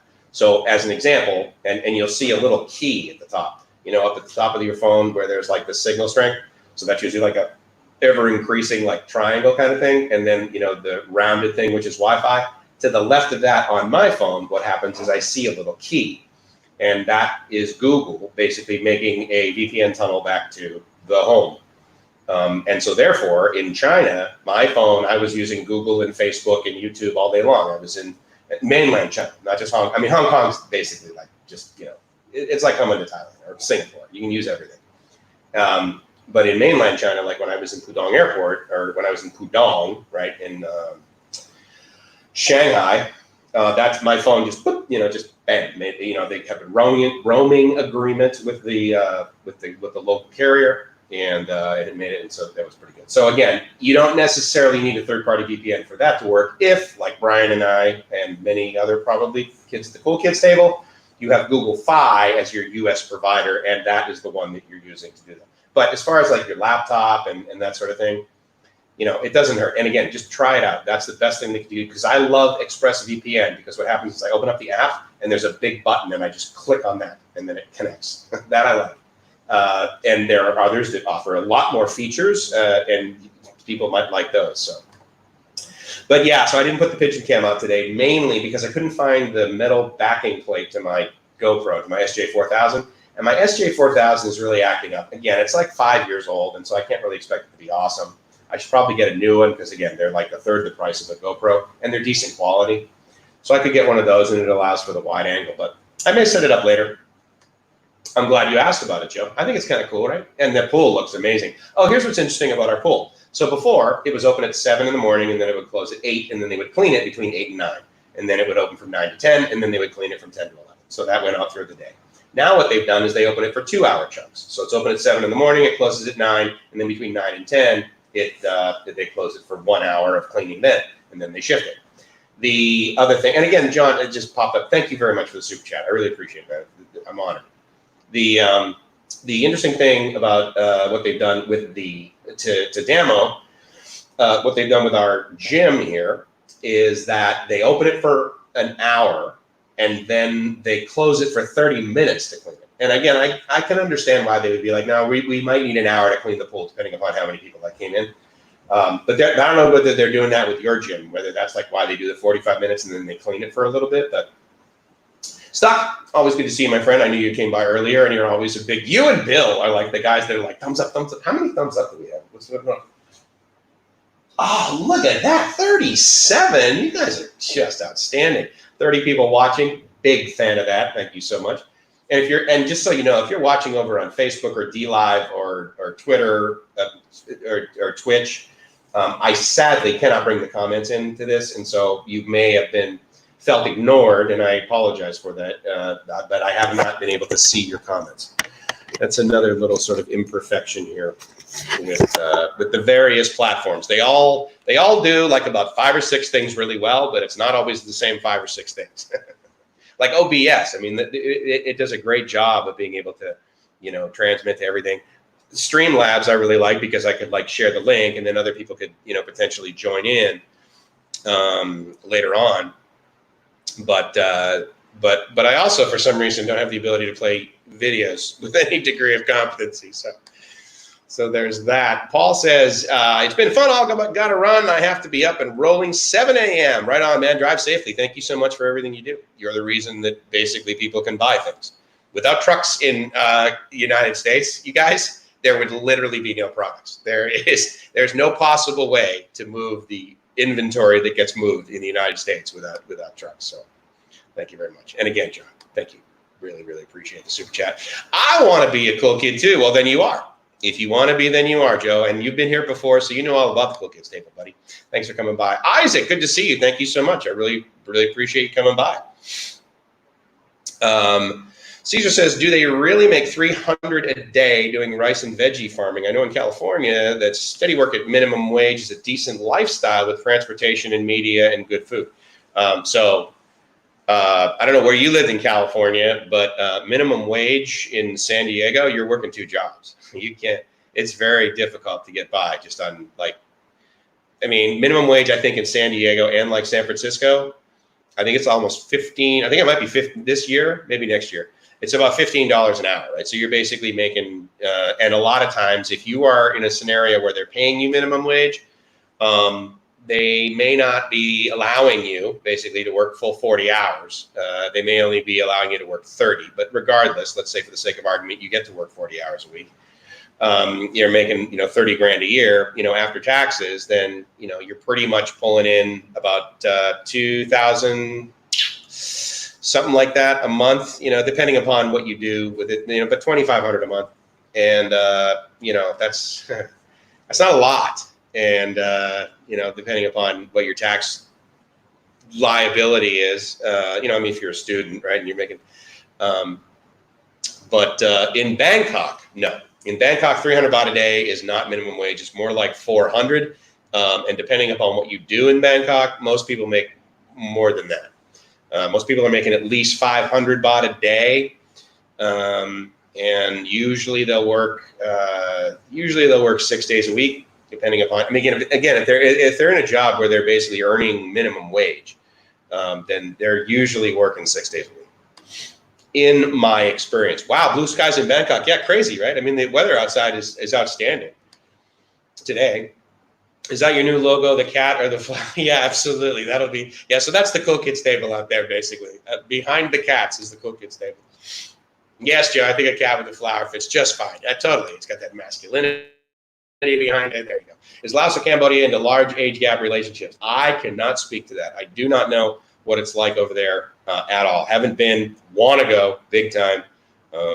So maybe some other guys here know. And again, dude, I wouldn't look in this part of the world. If you're concerned about age gap relationships relative to your lens of the United States, it's not that way here. And so again, go more. I don't. You're not really old enough, I don't think, to have, meaning you're not like any older than I am. And so I don't think any age gap relationship you have, anyone would balk at. And again, I know you're asking because more of like, what's the availability versus the cultural norm. So I get that. But as far as the availability goes, I think you'd be fine in Laos or Cambodia. Laos is going to be a lot more provincial, much like the reference to the province in the Philippines, right? But again, Cambodia is growing too, and my experience has been is that as the countries mature, like for example, in Bangkok, okay, the whole age gap relationship thing, in the sense that for you to walk up to a Thai girl that's younger, especially if she's a professional, and be 20 to 30 years older, she's not going to have a whole lot of interest in that. Because they're just simply, well, traditionally they're more educated and they're going to have different goals. They're not going to necessarily, they're going to care a little bit more about being closer to that person. Now, again, if she's wealthy and she's in Thailand or Bangkok, the chances of a foreigner getting with her to be a partner is slim. If she's wealthy, then she's traditionally, her family's wealthy. And they're going to be, it can happen. It can absolutely happen, but there's going to be infinitely less chance of you being a foreigner and getting into sort of that, into that family, because there's going to be a lot more of a push towards keeping it Thai. Oh, sorry, Stuck, I missed your comment. Caesar said minimum wage is 300 baht a day, which is what they would have to pay someone to do the work she would normally do. Yeah, again, it depends. It's a little bit higher here in Bangkok, but yes, you're right. Of course, everything is a case. Yeah, absolutely. Yeah, and it totally varies. I can tell you that my friend, she was an attorney, right? And she worked for Baker McKenzie. She was making 30,000 baht a year. Sorry, 30,000 baht a month. Okay. And I believe she said that she was sometimes working 7 days a week. She wouldn't work a full day on Sunday, but does parsing only occur in the origin of the signal? Can't really answer that with any degree of competency for you right here. Damo says we have to book it in 45-minute sessions and then 15 minutes for them to clean. That's why I have to do the 2 sessions at a time and 1 more in the evening, days off work. Man, you must be in great shape. Good for you, Damo. That's great. That's commitment. When I got to the Philippines, my NordVPN would not work for US Netflix. Had to get PureVPN to see it. So I'm curious whether you reached out to tech support when it didn't work, because a lot of times, just because you're going back to the US, yeah, I mean, if you've been in business long enough as a VPN company, then your IP, if you don't change them, is going to be known by these companies. One of the things that I have done to get around that is I use a sort of a US-based connection, but it's not necessarily a US. It's the exact thing I do. With ExpressVPN, I use Isle of Man. And additionally, NordVPN, I mean, I can't believe it's only got the 1 drop in the US. There are some cities that work for me with ExpressVPN. Atlanta sometimes works better. Seattle will work better. And then other times, like, so they have like 3 or 4 in Los Angeles. I think there's Los Angeles, 2, 3, and 4. And that happens. But again, as long as you found a solution, I mean, PureVPN is a great solution too. I actually used them for a while. They did not have a landing zone in one of the countries that I wanted. It may have been Thailand, I don't remember. But I absolutely tried PureVPN before. Their customer service was okay, but they really didn't give me a solution. Since I've gone to ExpressVPN, and again, I've had it for like 5 or 6 years, maybe 5. They've been good for me. So again, it all sort of depends on how you're using it. But I'm glad you found a solution. PureVPN, I've heard great things about those guys. Caesar says, any inputs about the back roads in Ayutthaya? Rumor is old houses exist there cheap. Well, I mean, again, it's kind of a tourist older area, right? I've never physically been, so maybe some other guys know here. I lived in Long Beach, California. It depends where you live in Long Beach, right? I mean, if you live down by like where those condos are, where they have the race every year, that might be a little bit more expensive, but age gap is not a concern in Cambodia. Good to know. Thank you very much, man. I really appreciate that. I can tell you a Chiang Mai waitress is about 11K plus tips per month. Yeah. I see a lot of sort of minimum wage-ish jobs here. Like, well, okay, so it's 7-Eleven. Those girls are making about $350 a day. 31-year age gap, but others are greater. Sure. Absolutely. It's all what you're comfortable with, meaning that you may be totally comfortable with the fact that you get like dirty looks or you get crap from people or whatever, and you may be able to ignore it. I'm not saying that occurs here, but, you know, dating like an 18-year-old when you're 40 in the United States, my experience of any sort of interface with that sort of relationship is that there was mockery and unacceptance and probably some jealousy that showed up as fear and hatred, and who knows, right? But I like farm girls. Absolutely. Gracie's a farm girl. She grew up on the farm. Beautiful farm. I love her farm.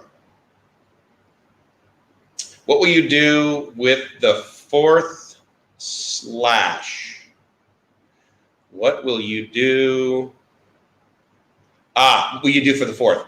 So do you mean July 4th, or do you mean August 4th when I was potentially going to fly home? Caesar says prices did balloon in Long Beach after the meltdown in 2005. Agreed. Rents became same as my old mortgage. Yeah, for sure. Joseph says all you need to get out of the U.S. All you need to get out of the U.S. out of the USA and see the world to understand age gap. Absolutely. Yes. Again, just like anything else, come here. Experience it yourself. Move, don't necessarily move, but vacation here for a significant amount of time so that you can actually interface with the locals. Okay. This is Mike's experience. Every time I have gone to a Thai vacation area, so Chaham is a very Thai vacation area. Koh Sichang is a very Thai vacation type place, meaning you go there and you pretty much all the signage, with the exception of 7-Eleven, is in Thai, and their English at the places where I like to eat, meaning like the little places on the sidewalk, or the mom and pop little shops, or the little kiosk thingies, or the little push carts, and full of fruit and that sort of thing. Those people only speak Thai. And when I'm in those areas, I believe you get a much more accurate experience of what would be generally accepted.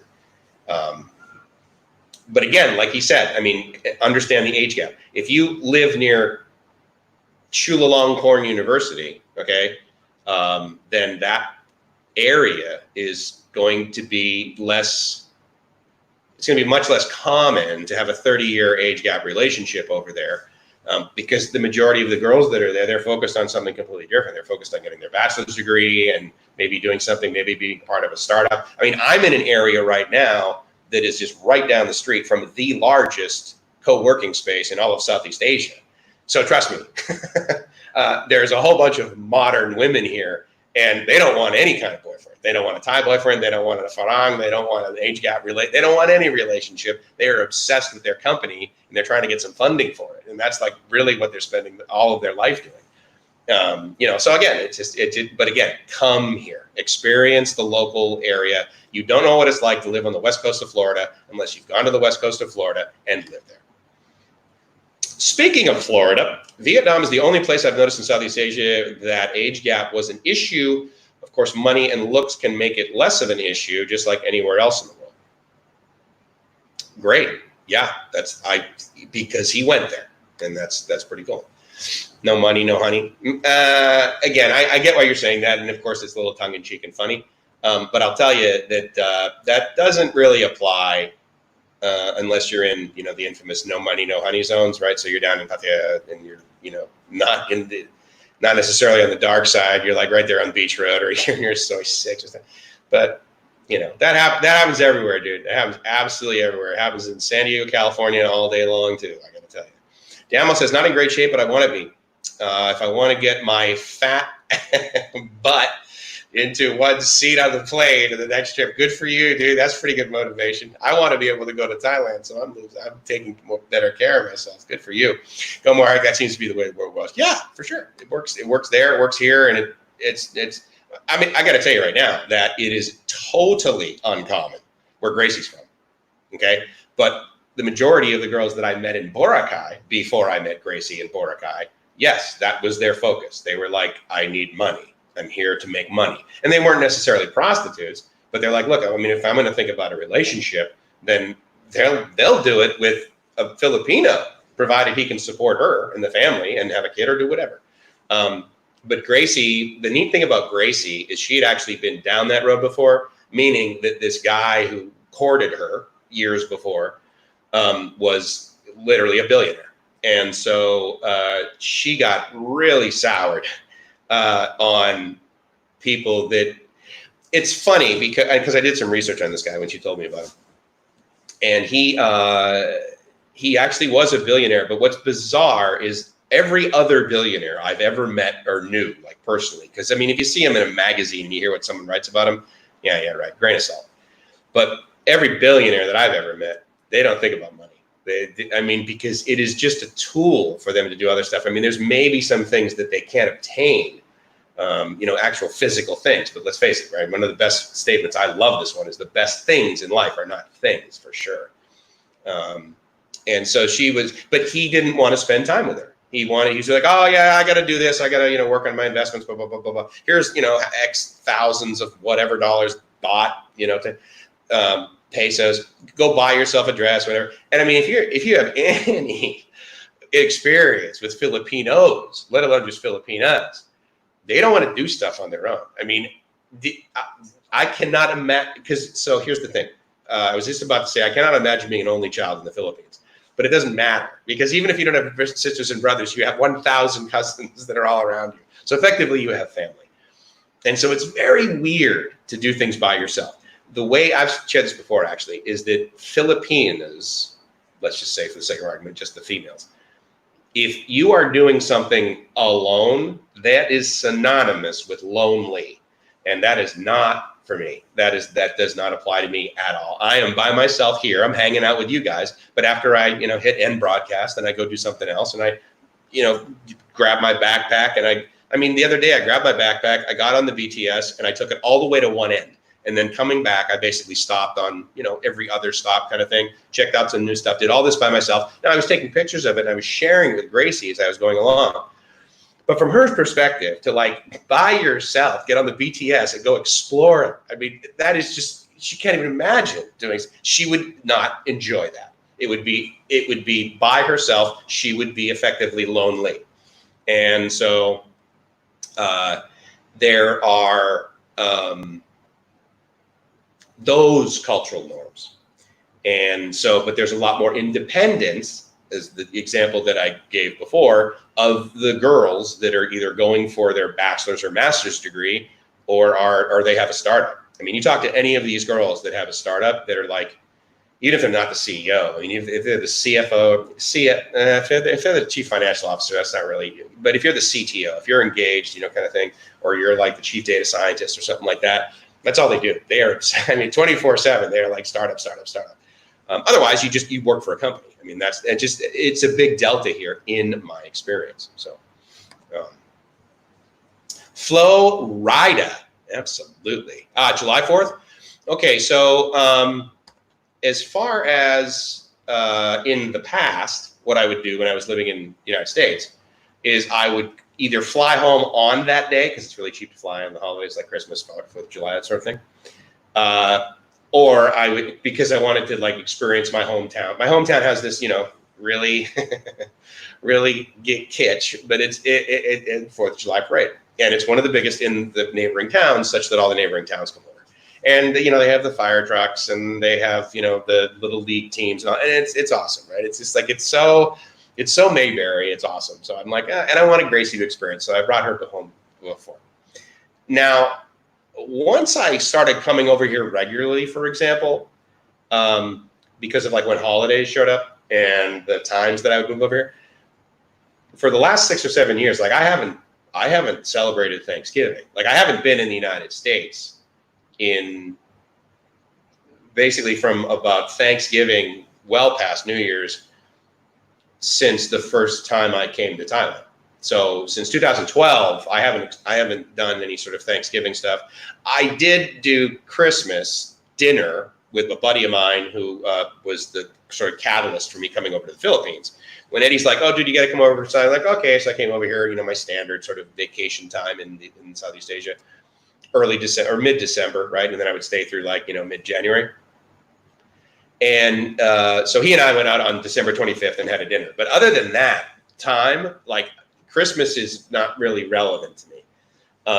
It's not really relevant to Gracie's family either because of their sort of religious and beliefs, that sort of thing. I mean, they believe in Jesus, trust me.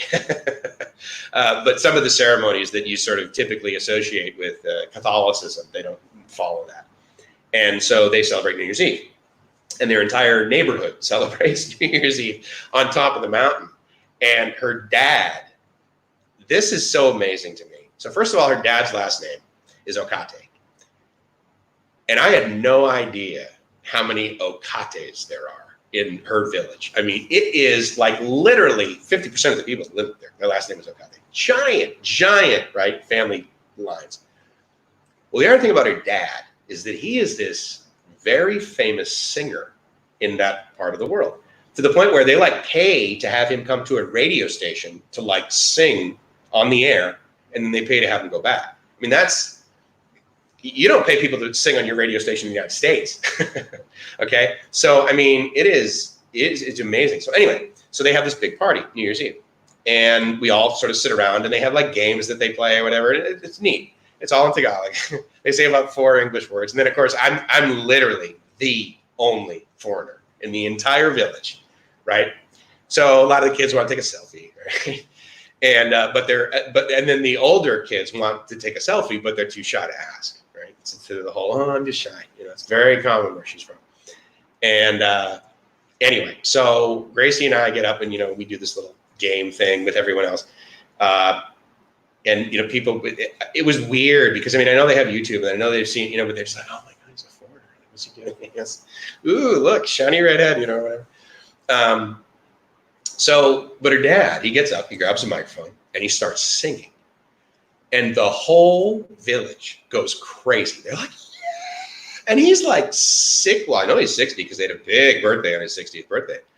So he might be 64 by now. I can't remember, but he's got this voice that I'm like, oh my God, this guy's amazing.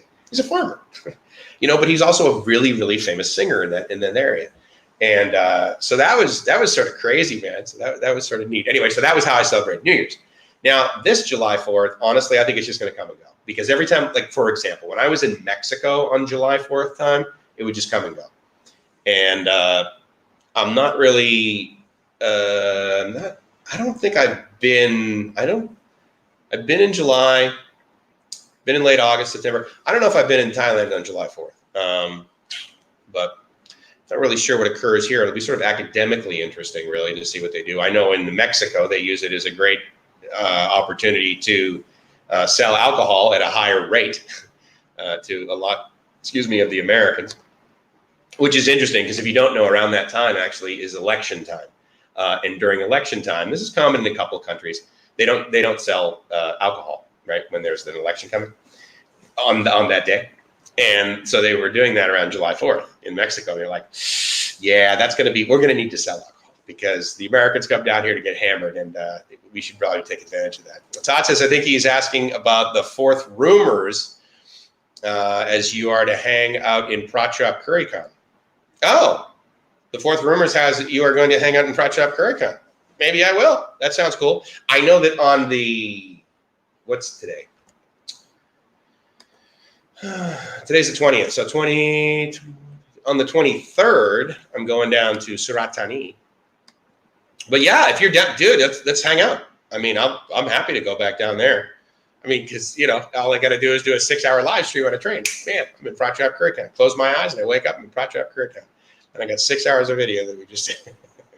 Thailand is now the second fattest nation in Southeast Asia. Malaysia is first. Yeah, the whole diabetes thing isn't helping these guys out over here either. It's a real disappointment. I'm at 10:08 comments and it's 10:18. That's not too bad. I'm only 10 minutes behind. Mattech says, right, girlfriend and family are poor. I know that money was a factor for us to be dating, but I think this is no less true in the West. Yeah, agreed. But I can tell you it wasn't the main thing. I mean, so Gracie didn't really know a whole lot about the U.S. And so based on her outlook of the future, she was like, okay, look, I mean, well, first of all, she asked, I told her like how much I make. And she's like, every year? I said, yeah. But life's more expensive here in the U.S. And she doesn't really know what, I can say that it's more expensive, but she doesn't really know what that means. Like she doesn't, anyway, she just hasn't experienced it yet. She since has, okay? So, but the point is that, and she's like, well, wait, you've been making that? And I said, yeah. And like every year I get at least a 3% raise. Usually it's like 4 or 5.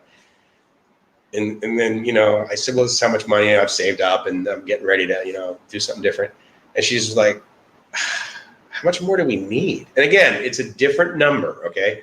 But the point is that I am happy now. And I may not have enough money to last me for the rest of my life, but I got enough money to last me for the rest of this life. And I can always make more money, right? I can't make more time, but I can always make more money. And so I want to enjoy life today. And I certainly want to do it with Gracie. So get over here. But yeah, it's a factor. But to that point, Gracie was like, look, I mean, if you, I know what it was. She goes, well, I want to make sure that we won't starve. Like we won't have any food. If I were to lose my job, if whatever. And I said, look, so here's how it works in the United States. So if I lose my job, then I may not necessarily get unemployment. But if I have no job and I have no money, I can apply for, I told her the whole food stamp thing. And I'm like, they will give me the ability to go buy food somewhere. And she's like, what? And I said, plus, if my company fires me, then the state will actually pay me a certain amount of money for, X amount of weeks. What? So anyway, the point is there are all these benefits, but her deal was, she goes, well, I want to make sure that we won't eat, that we won't starve rather. And I said, no. I said, look, at worst case scenario, we move back to the United States, we get an incredibly cheap apartment, I will get a job. If I can't get a job for whatever reason, then they have, social services that can help us out and that sort of thing. So, she wasn't necessarily, I mean, she wasn't like, okay, well, unless I can buy a brand new car or like gold jewelry every weekend. It was nothing like that. But it's real life. I love one of my buddies, James, from back in San Diego. He's one of these guys that was on The Secret. One of the things that he says, which I absolutely love, is money will not solve all your problems, but lack of it can absolutely create some. And I think that's a beauty. I mean, you got to have money to live, dude. I mean, that's just like, so MedTech, I'm right there with you, dude. I think, and again, it's no less true in the West. It's just a different amount. And it's also a different behavior. It's a different reaction. It's a different response to potentially, having a lot of money and losing it versus, just being able to scrape by. And then there's much different kind of debt in the West versus over here. Over here in the Philippines, at least my experience is, they'll borrow money from a service or, heaven forbid, a loan shark type scenario. But that, like, versus the check cashing places in the United States, or what's of course the most common, which is credit card debt. And that doesn't exist in the Philippines. Caesar says, one of my regrets here is that I wasn't a lot more generous with some of my new female friends. Well, you can always, it's not like there's not a new female friend available, but it's an interesting point, interesting learning experience. So great thing about learning experiences like that is you can easily change your behavior. So tourist man from first wave of travel bubbles says, Onutin. I assume that's the tourism authority chief. I can't remember exactly what his title is, but yeah. Joseph says, when I traveled to Europe last year on a motorcycle, you did see age gap there also. Cool. I've only been to 2 or 3 cities. The majority of the time I was in Europe, any European city, was Barcelona. I was there for conferences. Barcelona is a great city. Wonderful people. But no mention of retirees. John and Lynn. There are a lot of women that value family and security over age and looks. Absolutely. This is a hard concept for many Westerners to comprehend. Yeah. Yep, I completely agree. It's also hard for Westerners to realize that dating is ridiculously easy in the Philippines. Like, you can say that to someone until they're blue in the face. And, especially if it's like some poor guy that just went through a really, really, really bad divorce. And he's like, oh, no one's ever going to love me. And I get it. I mean, I've been through similar stuff like that. Never got divorced, but I've been through heartache, and I'm like, oh my God, woe is me, pour me another drink. And, and then all that stuff. But yeah, it is. You got to come over here. And that's true with a number of behaviors, not just the age gap relationship. Come to Southeast Asia to experience Southeast Asia. Stuck says, if you were in the Philippines from the 1st of December till New Year's, you celebrated Christmas. Absolutely. Try October 1st, dude. They are into it. I have never seen so many decorations so early. I mean, people joke around about how early they start celebrating Christmas in the United States from a selling items perspective, from a retail perspective. But yeah, dude, any mall, that's just like, it's over the top. MedTech says, it's Thanksgiving for thanking ourselves for hard work, or thanking a specific God, or bountiful harvest. I'm still confused by Thanksgiving. Well, I grew up in New England, and I can tell you that I've been to Plymouth Plantation for Thanksgiving time. And there's a very wrong amount of historical data that most people believe about Thanksgiving as far as the feast, as you refer to it, a bountiful harvest. Because, let's face it, we were not kind to the locals when we showed up. So anyway, what I think really it simply turned into is a very similar holiday to Mother's Day, quite frankly. It is just a celebration of family kind of stuff. And I think a lot of people in the United States use it as I always used it as a great way to get more time off and get my ass over to Thailand. But, when I was a kid, it was get together with family. Like, I was there with my mom and my dad, and we celebrated the fact that we were thankful. And I don't know if that has, at the end of the day, it really doesn't have a whole lot to do with celebrating the fact that the pilgrims, right? But again, it's not just because of that, and not the pilgrims coming to Plymouth Rock, right? Basically, because there's Canadian Thanksgiving, and that occurs about a month ahead of time in October. And it's not like, maybe there were, I don't know if there's a Plymouth Rock up in Nova Scotia where they basically showed up first, and then that started Canada. But I think it's, I think it's just here's what I use it for. I wake up on Thanksgiving Day, and I do many days, but on Thanksgiving Day, I do it, and I absolutely acknowledge how grateful I am. I'm like, oh my God. All I got to do is think for 5 seconds. I have 0 problems today. I am the luckiest guy in the world. And Thanksgiving Day is just another day to really sort of acknowledge that. What saddens me is that I do have very, very good friends. And they're not in a good spot right now. Yes, because of what's happening globally, they're absolutely a victim of this. But there's even before this occurred, like last October, they were still, hurting. So I'm sure when Thanksgiving came last year, and they were like, "Hey, what are you up to?" I'm like, "Well, just landed in Thailand, not leaving. Came here on a one-way ticket. Would you like to see the picture of the beach that's outside my condo that costs $264 a month? It's on the 20th floor and it overlooks the sea of." Anyway, it's tough for some people, and I've been in a tough spot too. Trust me, I haven't. It's not. I'm not like golden spoon kid walking around. I mean, I've been through the dips, and it makes me. It doesn't make me. It allows me to really appreciate, going up as well as what happens when it gets up here. It's like, oh wait, I'm not doing something right. I can see we're going downhill. I need to have the trajectory this way. Not necessarily always, but it's like, yeah, I'm getting better. I'm making decisions. I'm learning. I'm moving. So anyway. Stuck says met tickets to celebrate that the Native Americans fed them so they didn't starve to death. Yeah, indeed. Did they feed them or were they forced to? Uh-oh, guys. What happened? Was there some technical issue? Oh, snip. Let's see. Hold on. Let me go here.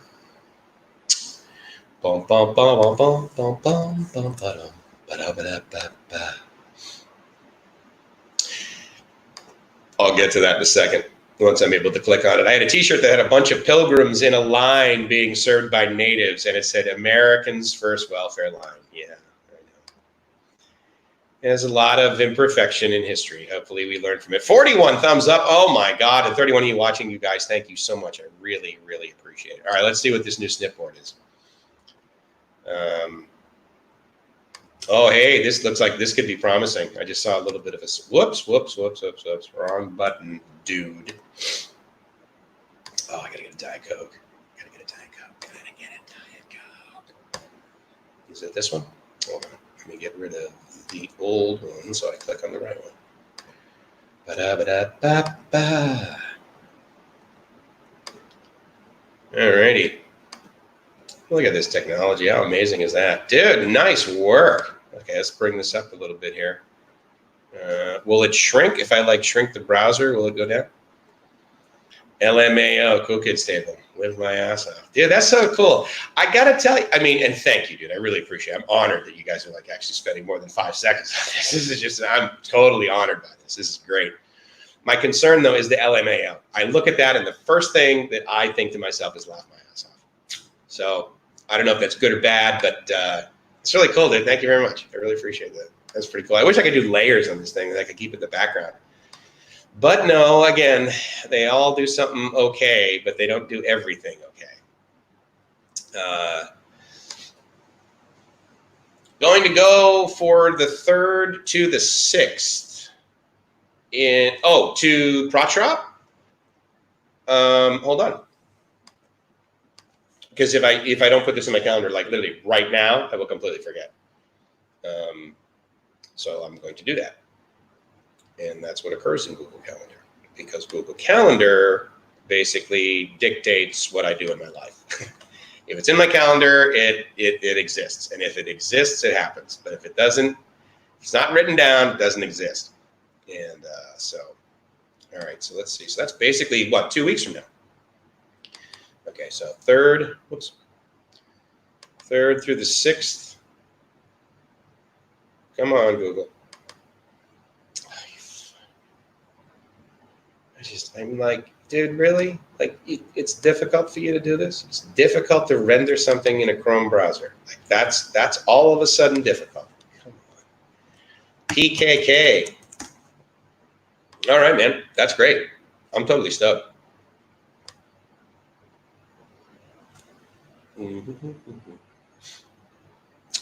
So now the comments jumped on me.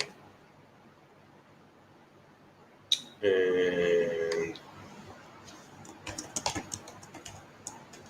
now you're in You're in Koh Chong right now, right? But let me put that in there. Through the 6th. And boom. Thanks, Dave. That's awesome, buddy. Hope we can catch up. That would be absolutely outstanding. Book a hotel at the Z-side. Did you? Okay. Or are you saying you did do that, or I should do that? Now, again, I stayed there before, if you guys saw my video. I hope you didn't stay in 302. Or I hope you didn't book 302, because that's the one where the water pipes are like right behind the headboard. And so if you got anybody that likes to shower or use the restroom after 8 p.m., then that could be kind of startling. So anyway, but yeah, it's a very cool place. I would likely go back there if I could get another room, because actually it is newer.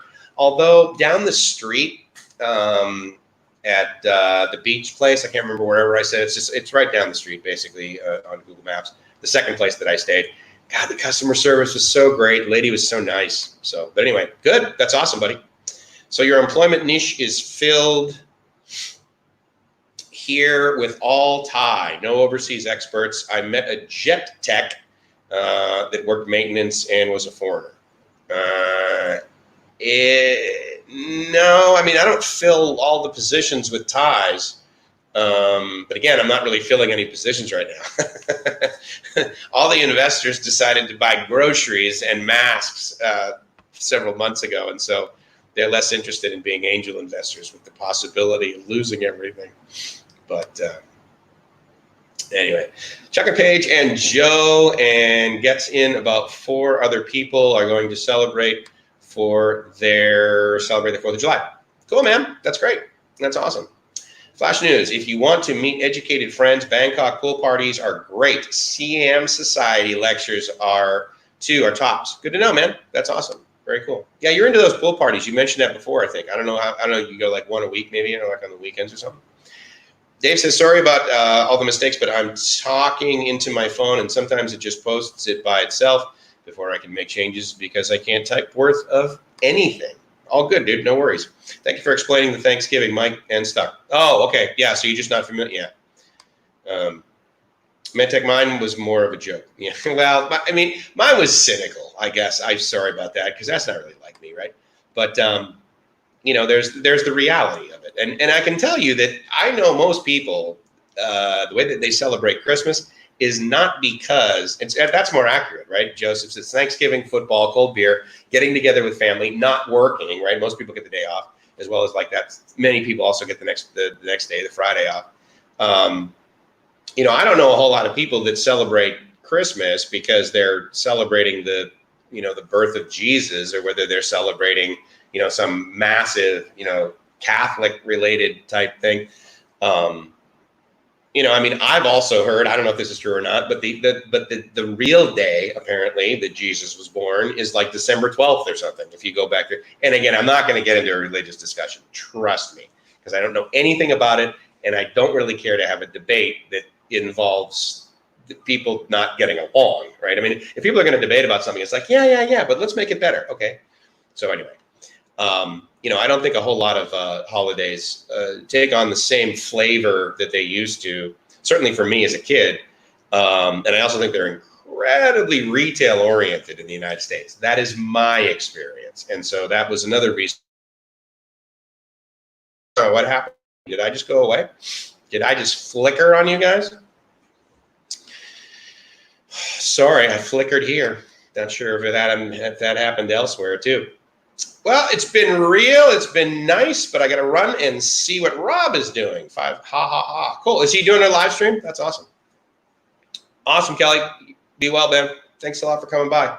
I really, really appreciate it.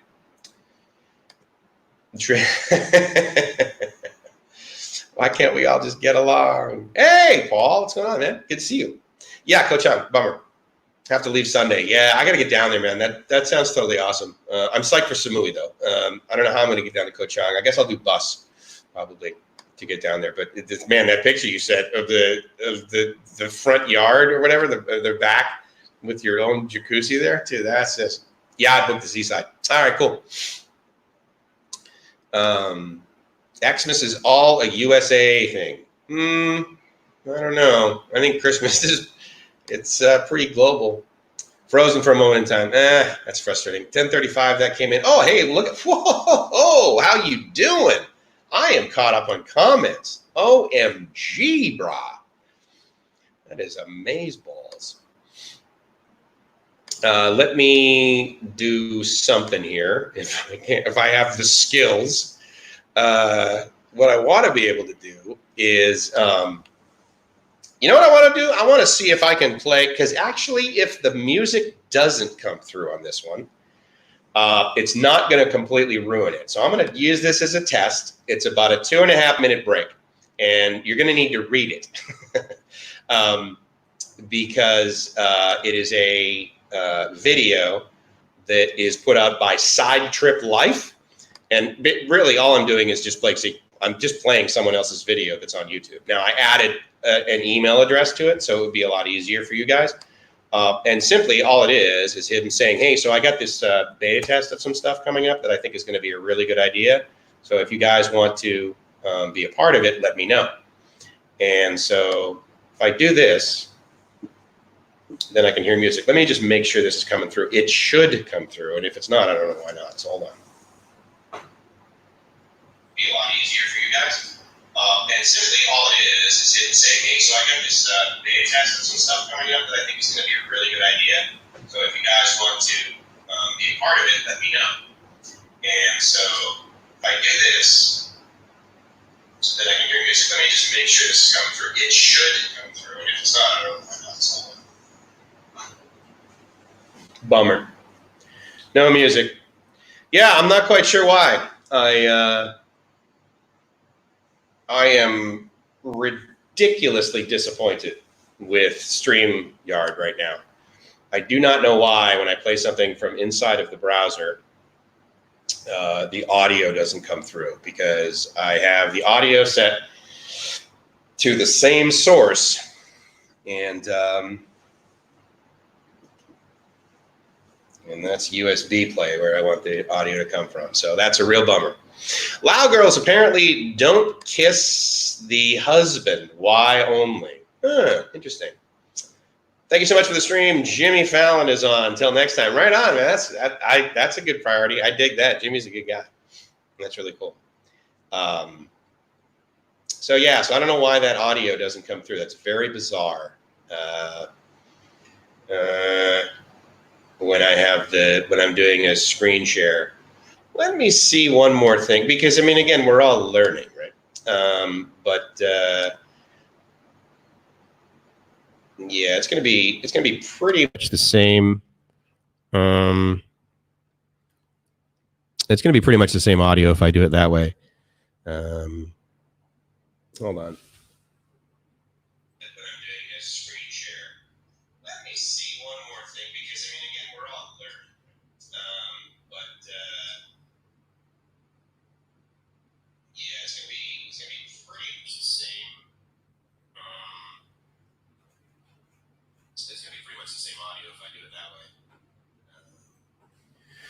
No, can't figure it out. It bums me out. See, this is why I don't like StreamYard a lot. I just kind of like it. But I'm not really sure. Yeah, I am having issues. Should I use the immediate chat? See if they have tech support at 11:39 on the East Coast? Yeah, doesn't even pop up. Why can't I hear audio screen share? Let me guess. They're going to be like, sorry, we're not able to. How do I play background music or share system audio? Okay, there we go. You need a physical audio interface like a road. For the love of God. No, I don't. You guys are so lame. It's frustrating. Anyway. Well, it doesn't look like I can play breaks for you guys then. That's a real drag, because I really wanted to share that video. If you want to, cruise over to Side Trip Life. That's the name of his YouTube channel. And 2 videos ago, not the most recent one, but one before, where he's like announcing a new project kind of thing. He's starting this thing that he's going to call My Thai Tube. That's going to be the first one. He's going to have My Asia Tube and Mi Casa Tube, which is going to be for Central and South America. But for him, it's basically going to be a collaborative effort, I think, from a lot of YouTube creators. I think it's going to be actually quite similar to the solution that Rike came up with. If you guys know anything about everything-asia.com. And if you go to that website, then there's a whole bunch of the vloggers from the Philippines, from Thailand, from Asia. I mean, basically everything-Asia. It's more focused on the Philippines for sure, just simply because that's where he's got the majority of his colleagues are from, right? But anyway, it's let me see if I can go here. I mean, now Christmas is celebrated in the United States, was created in the 30s. Oh, yeah, absolutely. Yes. No, I get what you're saying, Joe. Thanks. I totally get what you're saying. And so that's really frustrating. Once you have everything configured, you can select that device in your audio input in StreamYard. Well, guess what, dude? I did. And unfortunately, yeah.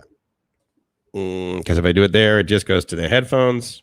And if I do it that way, well, then guess what? It goes out to main mix. And it should work. So you guys are incompetent, unfortunately. How about screen sharing?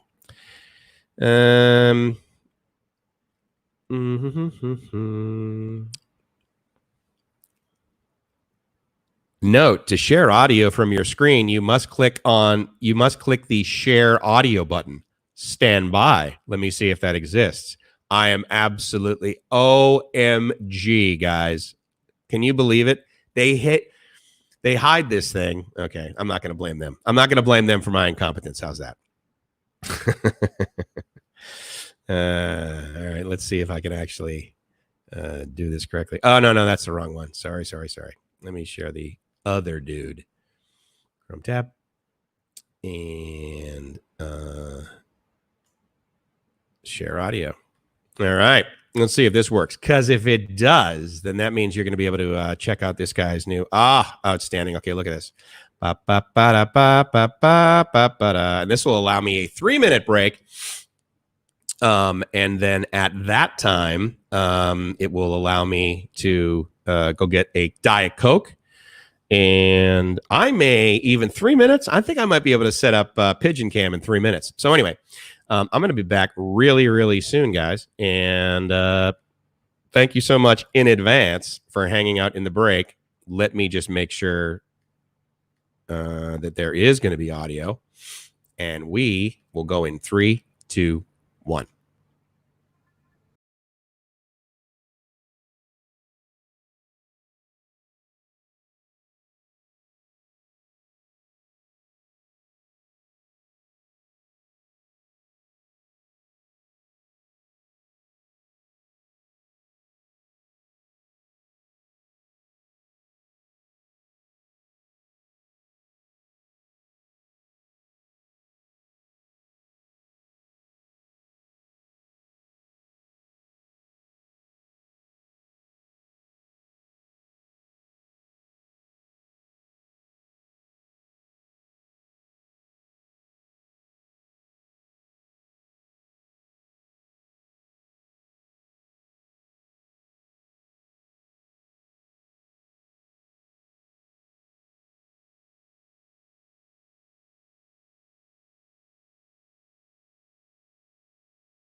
Okay, there we go. Can you believe it? I actually did it right. Aren't you guys like really proud of me? Oh, you should be. Because I'm proud of me, gosh darn it. And I like me.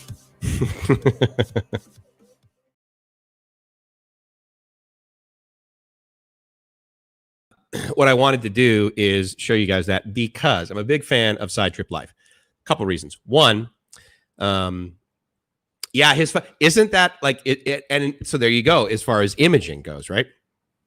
That's a great beaver. But thank you very much, Aztec. I really appreciate that. Let me highlight that because basically you're acknowledging the fact that I'm amazing. You know, our relationship works out really, really well because we both like me. I think this is going well. Ha ha ha ha ha. And then it grew exponentially after that. Indeed, yeah, the marketing, right? But yeah, to his point, is funky music. When I hear that, like right in the middle there for his little sort of promo, I always think of his channel. I mean, that's very like his signature song, or background music, which is really cool. I also like to really highlight Side Trip Life because the reason I know or knew, or I was going to say the reason I know about PropTrap CurryCon, but that's not completely true. But he's one of the reasons why I knew how to get there, or I did get there the way I got there. And it was very enjoyable because he was one of these guys where it's like, look, you can take this train and it's like, you know, $2. And, you know, he shows the thing and it's like, it's not real nice, you know? And I'm like, you know what? I might check that out. It'd be kind of fun. So it was great. And so literally the first time Gracie and I went to PropTrap CurryCon, we went down there and we did pretty much what he did. So we stayed at this one hotel first, got a motorbike. I don't know where he got his, but we got a motorbike. And then we got, what did we do? We went to, I was just thinking of the name of it. I can't remember, but the air base down there, basically. I can't, it's like something 5 regardless. If you've seen his videos, then you know, it's buffering for other people also. Sorry about that, buddy. I was concerned. In any case, hopefully it worked out okay. If not, again, go to Side Trip Life and check out his videos because I think personally that they're really awesome. You know what's interesting about him is that he has a lot of I think he's got like 4,500 subscribers, but what's crazy is that he gets probably 3x the number of subscribers he has that watch his videos. And I mean, that is just really, really outstanding. Now, the reason I wanted to share this, the reason I wanted to share this video is because it was the one that I wanted to show in the beginning of the show. And I wanted to then start talking about Koh Sichang because it is one of many places that I've gone recently. But I also wanted to kind of share with you guys, you know, how Gracie and I were walking around and that sort of thing. So I'm still got 33 of you here. And so that means at least, you know, most of you have like, you know, hung out, right? So I'm thinking of sharing this video because I also want to see if I can grab. Maybe not. We'll go a little bit longer. It's up to you guys if you want. It's basically it's about a 15-minute video, and it's going to actually get published on YouTube here in 2 or 3 hours. So if you guys want to see it, you can ask. You can say so in the chat. If not, then we can just continue to chat as we do chat. Anyway, so Side Trip Life is really cool because what he does is he just goes out and he videos a whole lot of stuff, and then he puts the sort of text at the bottom. And at first I thought, oh, that's kind of lazy or whatever. But you know what? It actually is a really, really good way to convey what he's doing, because I think a lot of what he does is share locations where I think a lot of us have been. And so his most recent video was on sort of the highly popular entertainment districts in Bangkok that a lot of people will either have been to or know about. So Nana, Cowboy, that sort of thing. And so I think that's really nice because a lot of people are like, oh, that's really cool. I completely forgot, about that. And it brings back great memories when I was there with my buddies, or, oh, that's fantastic because I didn't know about that. I didn't know about that restaurant on Soy 11. That's really cool. So he does that. And as you're watching that, then he makes little textual commentary on the bottom. And I don't know. I just think it's a really good shtick. I mean, it's his way of sort of expressing it's his way of expressing, what he's doing. And I think that's just, I don't know. It's really neat because I like how everyone has sort of their own way of doing it. It's funny because King Leeway, King Lee, he posted the other day on Facebook. He did a screenshot of me streaming on Facebook. Show me the video. All right, Joseph. Well, I will, because I haven't heard any negative comments about that. So I absolutely will share with you. But I wanted to share about that because my deal is I do multiple hour long live streams, right? And many guys go at least 2, 3 hours sometimes. But he took this screenshot. He goes, can you guys believe it? Mike Somerville's going 4 hours now. It's like, I'm going to go out for chicken wings in 3 hours. I wonder if he'll still be doing this when I get back. And I'm like, I mean, again, how long have we been going? We're almost at 3 hours now. And this is, it just feels literally like I'm hanging out at the cool kids table. Like all of you guys are hanging out with me. And we're just like chatting. And, we get new people that come in like Rosalie, right? And thank you guys, obviously for inviting a new member. I really don't need to I do need to thank you because I want to, but I don't need to. You're like, well, Mike, we do this anyway. This is what we do. So anyway, all right, well, cool. So Joseph is, he's basically, I want to make sure, I have all the comments in here because YouTube is grossly inaccurate, but okay, cool. Yep, we're absolutely up to date. That's fantastic. All right, cool. So here's what I'm going to do, guys. I am going to show the video and allow you guys to see what it was like when Gracie and I first went there, because afterwards I'm going to comment on what it basically has changed, how it's changed and how it's the same. So basically in June when I went down there, literally 3 months later, what it has changed and what is still the same about Koh Sichang. I'm a huge fan of Koh Sichang. So, I mean, this is also, there's quite a bit of bias with this. But anyway, guys, check this out. I believe I've done it right. I will double check, obviously, as it's playing. But yeah, I'll come back in like 10 or 15 minutes and then we'll chat about it. So thanks so much for hanging out. And I will talk with you guys in about 10 minutes.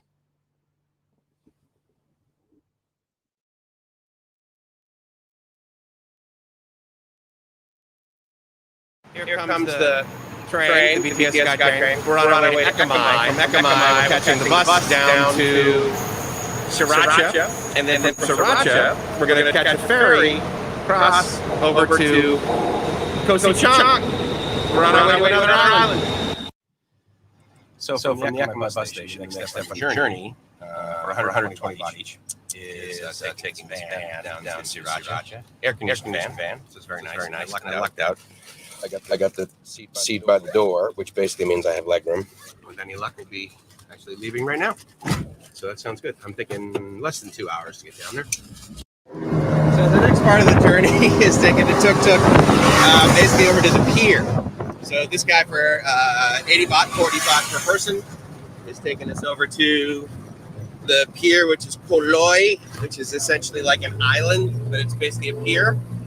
And then from there, I believe the boat is 50 baht each for us to get over to Koh Sichang. Easiest thing to do is to just go up to the tuk-tuk guy and say Koh Sichang. He totally, obviously, has done this before. This is where they take most tourists, right? So, anyway, we should probably be there in about, less than 5 minutes. Then it's off to the boat. So, we made it on the boat. As you can see, there's plenty of open seats here. However, all the seats up top are taken. Right now, what time is it? Almost 12, quarter. Yeah, it's 11:45. So, actually, the boat's not going to leave until noon, I don't think. So about 15 minutes. I think the boat ride's about 35, 40 minutes, something like that. Maybe more, maybe less, but regardless. We got down here on a van. One of the many vans you'll see in Thailand it was 120 baht per person. I don't recommend that. I didn't realize that the guy was going to stop so often. And then I just was like, oh, wait a minute, that's what these minivans do. So they stop a lot. But it took us 2 hours. I anticipated it would take us about 2 hours to get down here. So it's not like I'm, incredibly disappointed. But it was just sort of frustrating. He stopped, a lot. And so to do it again, I think what I would do is make sure that we are on a bus, an actual bus, and not a minivan. But, we're on vacation, right? So we're off to our next part of the journey. That is Koh Loi Island Park, which is right over there. But as you can see, it's pretty neat over there, right? So that's a Chinese temple. And and obviously there's no real beach here, but Buddhist temple over there. It's a neat little park. So 12:01, so that's pretty awesome. Moving away, definitely on time. As on time as on time gets for Thailand. You'll note the masks behind me. Only about 50% of the boat seems to be using theirs. And they bring a lot of stock over, actually. That was sort of interesting. And even the bow of the boat is filled with ice. I find that very crazy. You'd think that they would just make it over there. But anyway. So we're on our way with hope. The breeze is already feeling really good down here. If you're sort of claustrophobic and you don't particularly like hot and humid, then you probably don't like the underside. You probably want to sit upstairs. But honestly, literally we're only like 10 meters away from the dock, and with that breeze, it's pretty nice. So anyway, on the way.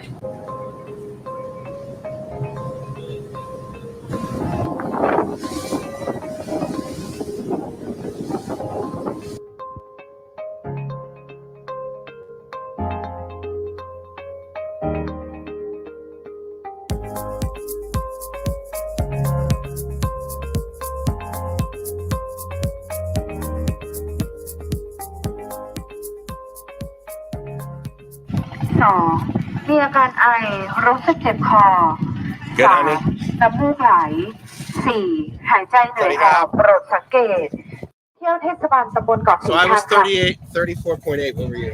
ทางศูนย์บริการนักท่องเที่ยวของเราขอแนะนำสถานที่ท่องเที่ยว4จุดหลักๆบนเกาะสีชัง So here's the pier, and obviously those are the folks waiting to get back on the boat, head back, which we'll be doing in several days. There's plenty of food, obviously. It's Thailand, so that's cool. You can also rent a motorbike very easily up here, and then there's tuk-tuks to take you to your hotel. Our hotel is totally within walking distance, which is by design.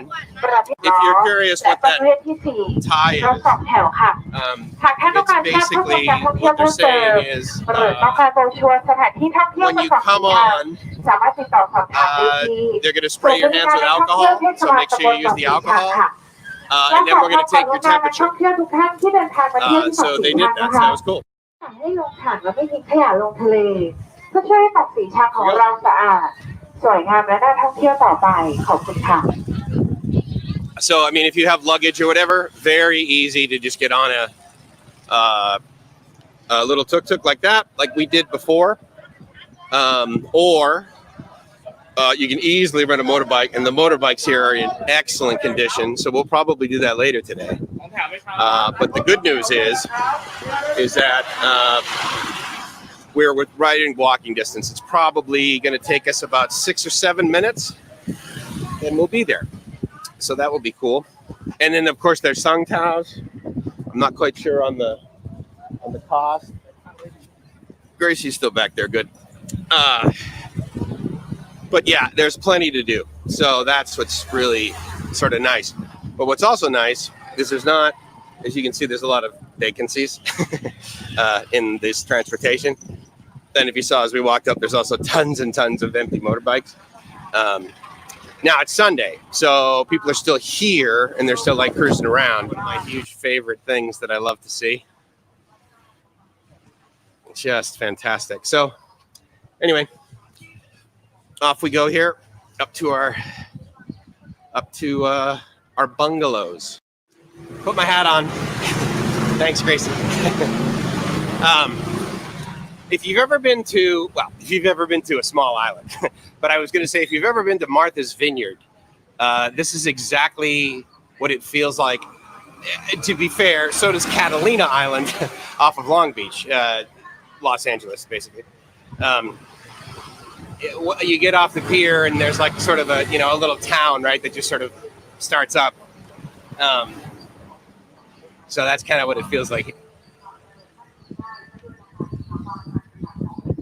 So yeah, when the boat docks, obviously all of those people get off and then it gets a little busy. But we're gonna just drop our bags off and then we'll probably head back down or just walk outside and get something to eat. Plenty of opportunities to do that. Oh, cool, there's a person that does laundry. Can get my shirts. There's a little restaurant there. Over there as well. Obviously, tourism is a big thing here. You probably noticed as we came up, as I mentioned in several other videos, I mean, it hasn't rained like literally at all. And certainly from a Thailand perspective, it hasn't rained at all. Or Southeast Asia perspective. So it'll be good to get some rain. Now, in general, if you also know me, you know that, oh my God, Mike just said it'll be good to get some rain. That statement doesn't occur frequently, but in one of my previous videos, I also mentioned energetic rain, which I really like, which we did not ever get in San Diego. We got boring, lame rain in San Diego. And so once we get up to this street here, we will take a left. And that will take us to Charlie's Bungalows, where we're staying. So this will be really easy. I'll double check on the maps to make sure we haven't walked too far, but I doubt we have. It's a pretty small island. It's kind of like Boracay too, really. I found it because I was Googling, and this place right there, Saudi Sichang, they have a, and so that's their resort right there, up there. They have a website that is something to the flavor of like Sichang.org or Sichang.net or KohSichang.com or something like that. I'll put a link to it below. And there's also another website that talks about the island, how to get here, where to stay. And they are, what I will tell you is, and this is very common with Thais, is that, yeah, I mean, sure, there's healthy competition in the marketplace, right? But they also advertise for other places. So, for example, we're right over there at Charlie's Bungalows. And Charlie's Bungalows has a website that tells you all about Sichang. And as you might guess, yeah, get right. So there you go, right? So their website is KohSichang.net. But they also advertise for other places.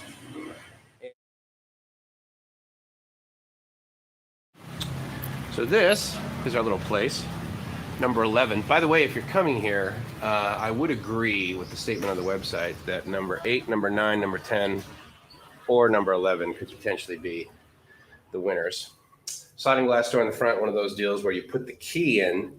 Comes with a decent sized fridge, considering it's just like this little studio thingy. I think it's like 27 square meters, but it's got the kettle, which is indeed quite standard. Queen size bed. and enough outlets for sure to charge your stuff. Brand new air conditioner. And then the bathroom, while it doesn't have a shower curtain or an absolute separate piece there, I'm thinking that the water is going to be pretty separate now. So let me turn this off. We're actually going to walk down to the pier. Actually, I don't really need to turn that off because the minute you pull this, as you guys are probably familiar with, in about 10 seconds, I'll be... Oh, and so let me just make a statement about this. In some other videos, I may have referred to the boats as coming to and from the island once an hour on the weekends and once every 2 hours on the weekdays. All the data that's been presented to me since I got here is that the boats leave every hour, as you saw, from basically 7 in the morning, or it leaves here. The first one leaves here at 6 in the morning, and then the last one leaves here at 7. But basically, if you're coming from Sriracha, from 7 a.m. till 8 p.m.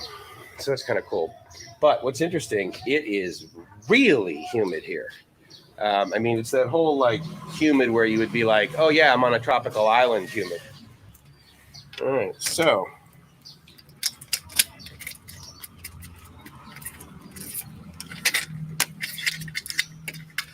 I believe that did it.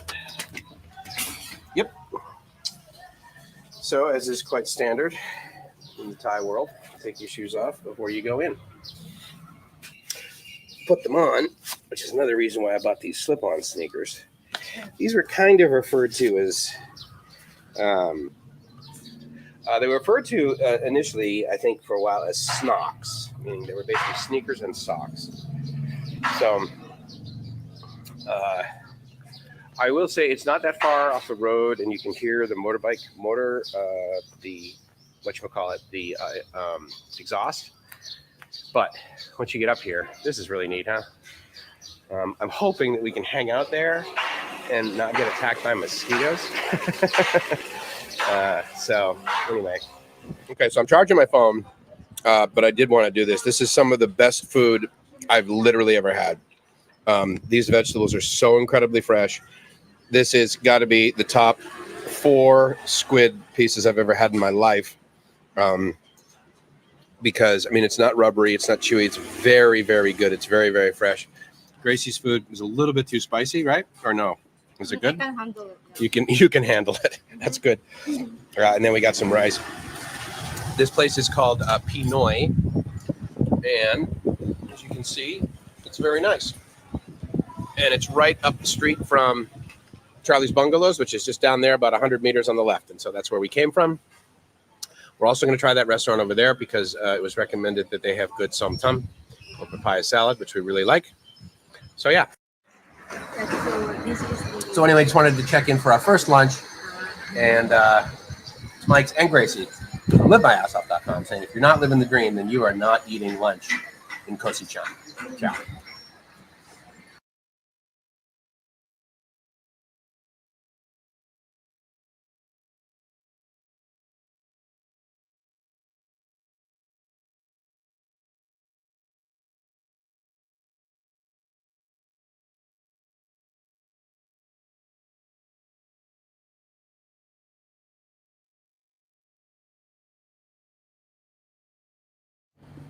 Haha, what do you know?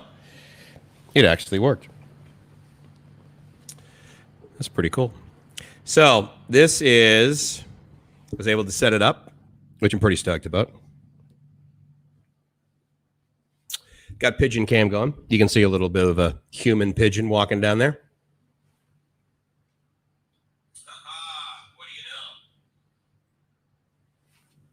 know? So, greetings, guys. What's going on? Hope you're still here. Thank you so much. How many we got?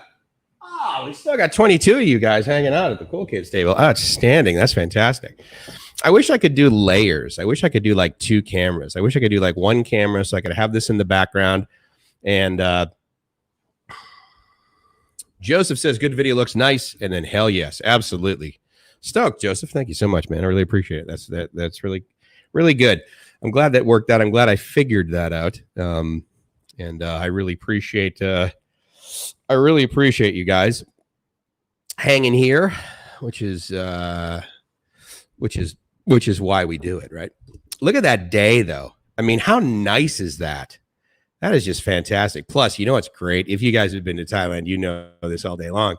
But what's awesome down there, all of the chairs are in the direct sunlight, which means there's no way any Thai is going to be down there. No, no self-respecting normal Thai person is ever going to lay out in the sun and want to get their skin darker. Although kids will swim anytime, right? So that's just kind of, so it's interesting. So let's see, it's open from 7 to 9 and then closed from 9 to 10 and then open from 10 to noon. So it's open right now. So I'm actually kind of surprised that there's no kids down there. And so, yeah, that's pretty cool. All three of my kids follow their passion. One, UCSC, University of California, Santa Clara, I believe. Is that right? Performing arts grad.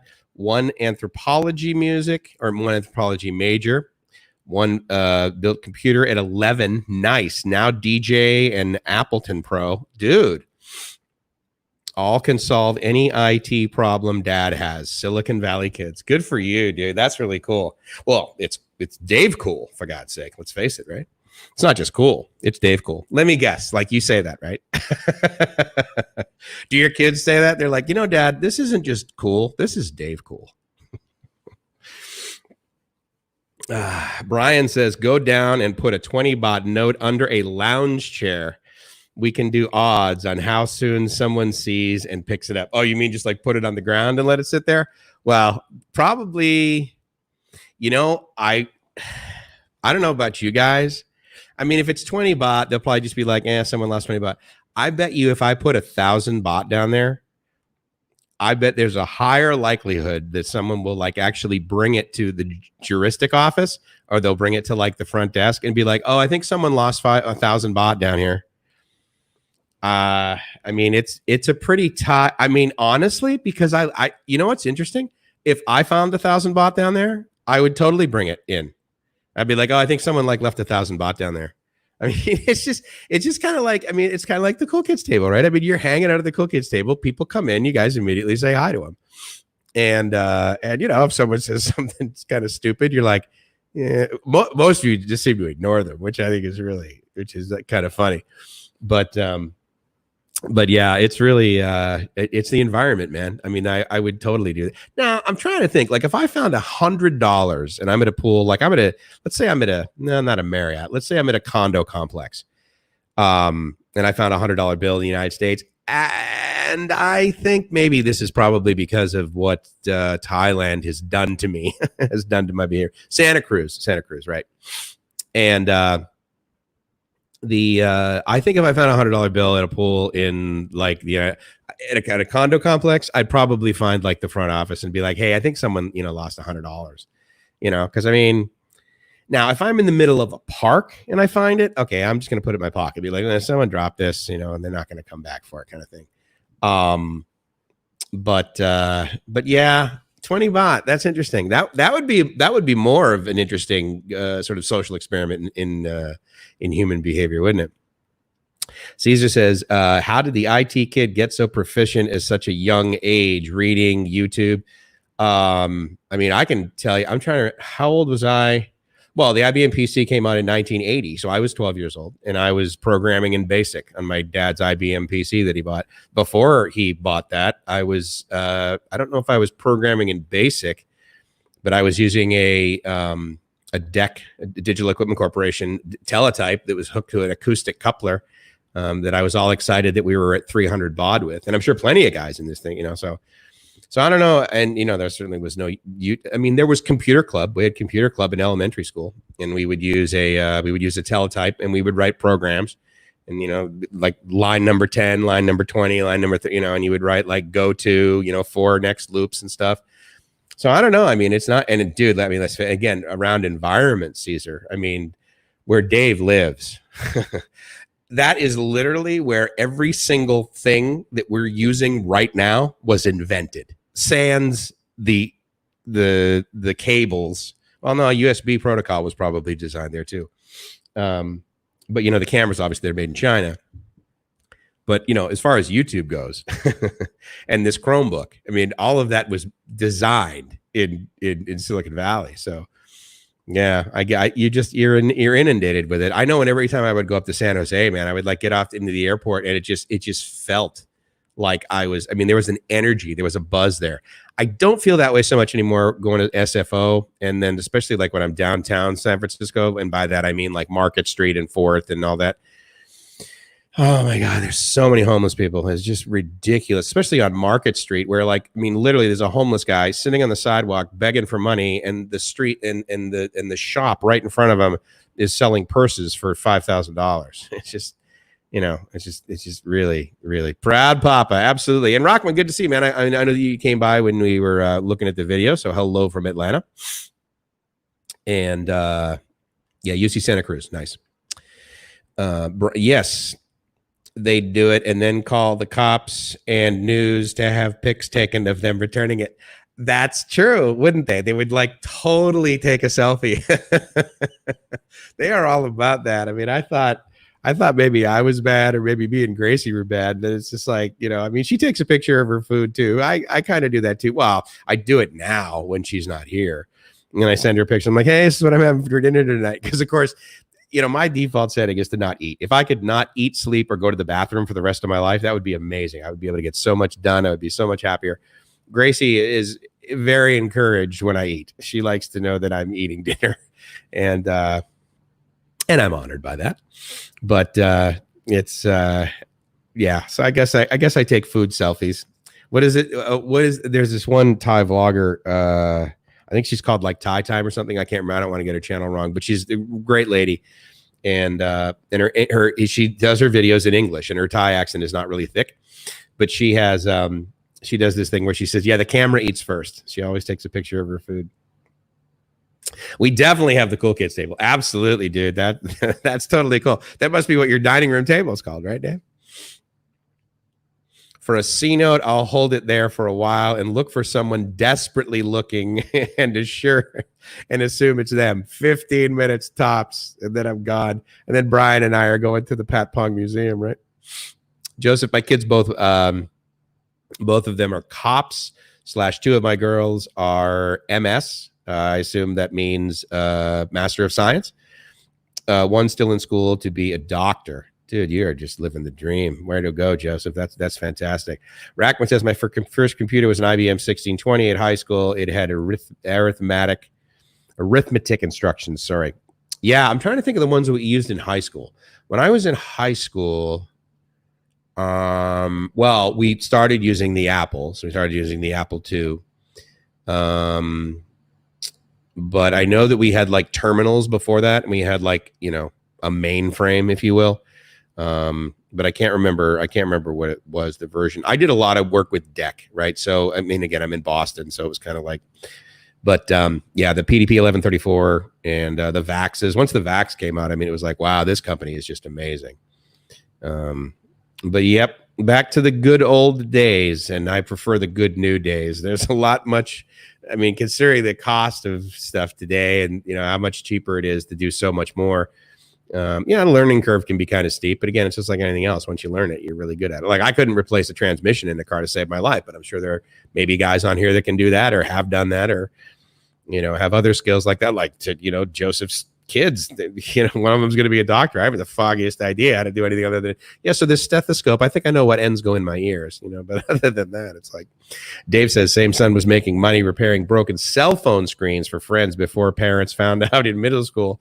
That's kind of cool. It's kind of like Michael Dell's story is very much like that, in the sense that he was doing making computers in his dorm room, and or buying computers that weren't great, and then like improving them, which was sort of how it started out of his dorm room. And he made, I remember one of the things that he talks about is the fact that they were doing an exercise in some class, and it was on economics. And so each of the students was like, okay, well, think about how much money like you made, like if you made money mowing lawns, or if you did this, maybe working at Radio Shack back then, or wherever it was. Kids would make like, $1,500 or, $2,000 maybe over the summer or something like that. And so he goes through this thing, and the salary that he put down is, he's like, well, it's like $35,000, $40,000, which, back then that was quite a bit of money. And he made more than the teacher. And the teacher was like, wait a minute, this is what you really did. And he basically provided his entire business plan. Like, this is how much money I have. This is how many employees I have. And he was driving a BMW, very, very early on. So Michael's been wildly successful at business, as well as, some degree of technology. But obviously his businesses are technology. But he's that's how he started too, making money, basically, building computers up. So that's cool, Dave. So I can't help but wonder, like, the minute you found out that he was did you make him stop, or were you just like, no, you can do that, but you might want to finish school first and then you can make your own decision, kind of thing? Or, I'm not sure. I mean, that's a pretty cool little side gig, man. Because I'm sure in middle school, plenty of kids are breaking, even in high school, plenty of kids are, careless and breaking their cell phones, breaking the screen on their cell phones. 1973. So let's see. 1973, I was, I was only 5. And I'm trying to remember when in elementary school we started doing like computer club. And I want to say, I think it was like 3rd grade. It might have been 3rd. I can't really remember exactly. I mean, I have a vague sort of picture in my mind of the room that had the one teletype, but other than that, I don't know. It's hard for me to, remember yesterday, let alone other things. But, anyway, I thought I'd switch back to this, but I can always switch back to Pigeon Cam for sure. It's too bad that I can't put both on the screen at the exact same time. That would be kind of nice as far as I'm concerned. But so as you can see, it's pretty nice outside. So there's a part of me, it's 11:22. So I'm unable to go meet my buddies at noon when we normally would hang out. Because I need to leave here about 11-ish to get there before noon, before we start jabbering.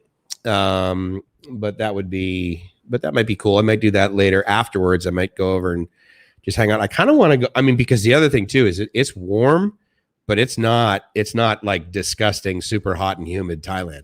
That's the other nice thing, is even though in that video, of course, most of that footage, or all of it really, with the exception of a couple of shots, was taken in March. And when I was down in Koh Sichang recently, it was just, over 3 months later, because it was like the 2nd week in June. And it was still pretty hot and humid, but it's been raining like almost at least every day it rains a little. And then it rained last night a little bit, and it cools it down, man. It's just so nice. And of course, as you can see, it's, it really opens up the sky, which is just really great. Brian says, we're same age, and I don't remember computers till high school. Had to enroll in a special class, Boston Public Schools, I guess. Yeah, so it was Hingham High. And I remember in elementary school, we had, again, dude, it wasn't really, it was connected to a computer, but it was a teletype. And we also had computer club, and I'm trying to remember what we did in computer club in elementary school. Because I know there was chess club. My buddy, Rob Moriarty, he was really, really good at chess. And I remember he was in the chess club, and I liked hanging out with Rob, and I thought chess was kind of cool. But I got into the computer club. I got into technology for the girls. Whoops. Planned that wrong. That's like, I love, my buddies are like, how come you went into electrical engineering, in your bachelor's? I'm like, oh yeah, it was the girls. They were just everywhere. Absolutely everywhere, false. But, oh, come on, Joseph. That's an old one. The Taste. Hold on. Is that what you said? Yeah. Boom. There you go. See? Exactly. That's why you're a doctor. I'm not a doctor, but I play one on YouTube. So I found out when I needed my camera fixed in my phone. Aha. He's like, oh, Dad, I can do that for you. You're like, wait, what? I don't have to buy another one? For sure. Aloha. Mahalo for coming by. Really appreciate it, man. Great to see you. These, the contrast. So I'll talk about that. So the contrast between March and June. So basically, effectively almost 90 days to the day later, of going to Koh Sichang. So when we went down there, as you noticed, like I said, about 50% of that boat was wearing masks. But more importantly, the fact that we were on the boat without masks, people were like, okay, whatever. I mean, there were plenty of people that were getting in. And in fact, like they got there and they sat down, took their mask off. They're like, it's kind of stuffy in here, hard to breathe. But again, it's Southeast Asia, right? So I mean, everyone seems to have like a backup mask in their purse. Like when they said, all right, everyone put your mask on, people are like, okay, well, I got one with me anyway, because that's what I do here. But anyway, so we're on the boat and we're cruising over and it wasn't that much of a deal. Then I remember when I got to the hotel, I didn't have my mask on, nor did anybody. Like literally as we were walking up in the videos you saw, as we were walking up those stairs, it was, it was vacant of people, but when there were people, none of them were wearing masks. So that was a big difference because obviously we came, at the time you saw at the beginning, right at the beginning of the video, Gracie and I were getting on the BTS. And that was around the time where they were like, look, you need to wear a mask getting on the BTS. I don't know if they were doing the boop temperature thing. In fact, I know they weren't because when we got off the boat and on the island there and they took our temperature for the first time, I was like, oh, wow, that's new. So I know that they weren't taking temperature to get on BTS at that time. And that was the first time I think I was, somewhere else outside of Bangkok where they took temperature. Because when we were down in Prachuap Khiri Khan, like we were there actually quite really, no one really knew what COVID was at the time here. Certainly not in Prachuap Khiri Khan. But when we were down there, masks weren't even a thing. Now, Gracie, she actually had one for a while because she would wear one when we would like be walking on the sidewalk in Bangkok because obviously the air quality is lousy, right? And so she would be wearing one for that reason. But we were having the discussion with the woman who owned the hotel. And, she's like, are you like, why are you here? Are you on vacation? What is it? Where are you from? And I said, well, I'm from California. I said, but I live here now. And we used to live in Chong and now I have a condo in Bangkok and we're coming here. This place is great. This is really awesome. What should we do? What do you think? Motorbike, where's the best place for sunset, sunrise, breakfast, that sort of thing. So she was a wonderful woman. And I cannot recommend highly enough Charlie's Bungalows because the customer service is outstanding. In the video, I think I mentioned, if you want to get like a quieter bungalow, then you get like 8, 9, 10, and we were in 11. So 8 is probably the quietest, 9 and 10. This last time in June when I was there, I stayed in 10, and it was definitely quieter than 11. On Fridays and Saturday nights, again, it's a very Thai vacation spot. So on Fridays and Saturday nights, expect to have Thai noise, meaning there will be people, bunches of people, sitting around a table, and they will be drinking whiskey and mixed with soda water and ice, and they will just do that all. Now, the good news is that at least when I was there this last Friday, they were noticeable, but they weren't excessively loud. In other words, in my experience, when I was drinking, the more I drank, the louder I got, and I'm loud to begin with. And so, but the good news is that all of my friends that were around me that were getting completely smashed too, they were getting loud too. So it's kind of like, I'm only being as loud as Rob, and whatever. Not Rob Wagner, but Rob, my buddy from high school. And so anyway, it wasn't too bad, but I would highly recommend that Monday through Friday, meaning arrive Monday morning, leave Friday afternoon, would probably be the best time. And that's likely when I'm going to go there again. It's additionally the reason why I'm going to Koh Samui on a Tuesday, or at least I'm going to Surat Thani on a Tuesday. Now, my flight leaves at 7 in the morning. They told me to get there 3 hours early. And, the good news compared to like the last time I tried to go somewhere really early and there was a curfew from 5 a.m. or that ended at 5 a.m., I couldn't get a Grab to get to where I needed to go, nor take the BTS or anything like that. So I had to forfeit whatever I was going to do at 7 o'clock, which I think that was take the train down to Prachuap Khiri Khan, and then I took a later one from that wasn't leaving from Bangkok, that left from another stop in Bangkok, but not the Hua Lumpong, main Bangkok train station. So anyway, my flight leaves at 7 and I can take Grab now. So I think what I'm going to do is I'm going to probably get up like at 4 and I'll have all my stuff packed from the previous night and I'll leave here like maybe 4:30. So I'll get at the airport by 5 a.m. And I cannot imagine that there's going to be so many people going there that even if there's a ridiculous delay at the airport to like get through, I mean, it's domestic travel. I'm not going to even have, I mean, I'm going to have to show them my passport just to show them I'm me, but they're not going to like, you know, check to how long I've been or whatever. I could probably fly. Well, I don't know if I was going to say I could probably fly with my Thai driver's license, but I don't believe so. I believe as a foreigner, I need to be able to, I have to fly with my passport anyway, even though I'm a, you know, kind of a permanent resident here. So, so I'm anticipating I get down there. The plane leaves at like 7, and I think it gets down there at 8:35 or something like that. It's Thai Lion Air, by the way. So I'm going to get into Surat Thani, and I got to tell you, I mean, talk about luckiest guy in the world. So CB Media, right? I think we all know CB Media, and I've been watching CB Media for a while, as a lot of you guys have. And so he went down to Surat Thani with the idea of going to a public national park, rather, that's not open until July 1st. So from Surat Thani, he's then taking the boat over to Koh Samui. And I had planned on doing this a couple of weeks ago, and all of a sudden he shows up and he's doing this. And I'm like, oh, that's cool. He's down in Surat Thani. He's going to go to this park. Cool, you know. And then he's going, and I'm like, well, this is perfect. Because he's like charting the course. I'm like, it's almost like watching Side Trip Life again. I'm like, oh yeah, I'm going to take the train and I'm going to stay at this hotel, and I'm going to go up to this mountain, this Monkey Mountain, and then I'm going to go over to this, you know, airstrip or whatever, and go to this beach. You know, so I was like, this is perfect. Because I mean, he's literally doing it like days before I'll get there. It's fantastic.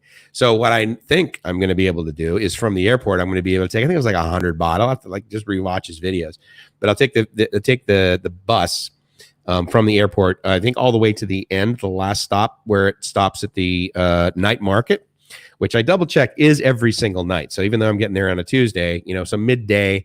And then what I'm probably going to do from that night market is, you know, kind of just like walk around every hotel that I look at. I mean, the most expensive one that I really don't even need, you know, air conditioning, Wi-Fi, that sort of thing. I mean, they're all under 100,000, under 1,000 baht. So I'm going to probably grab one of those during the day. Maybe, I don't know. It'll kind of depend. I mean, I'm getting there. I can't imagine that I'll be at the night market any later than like noontime.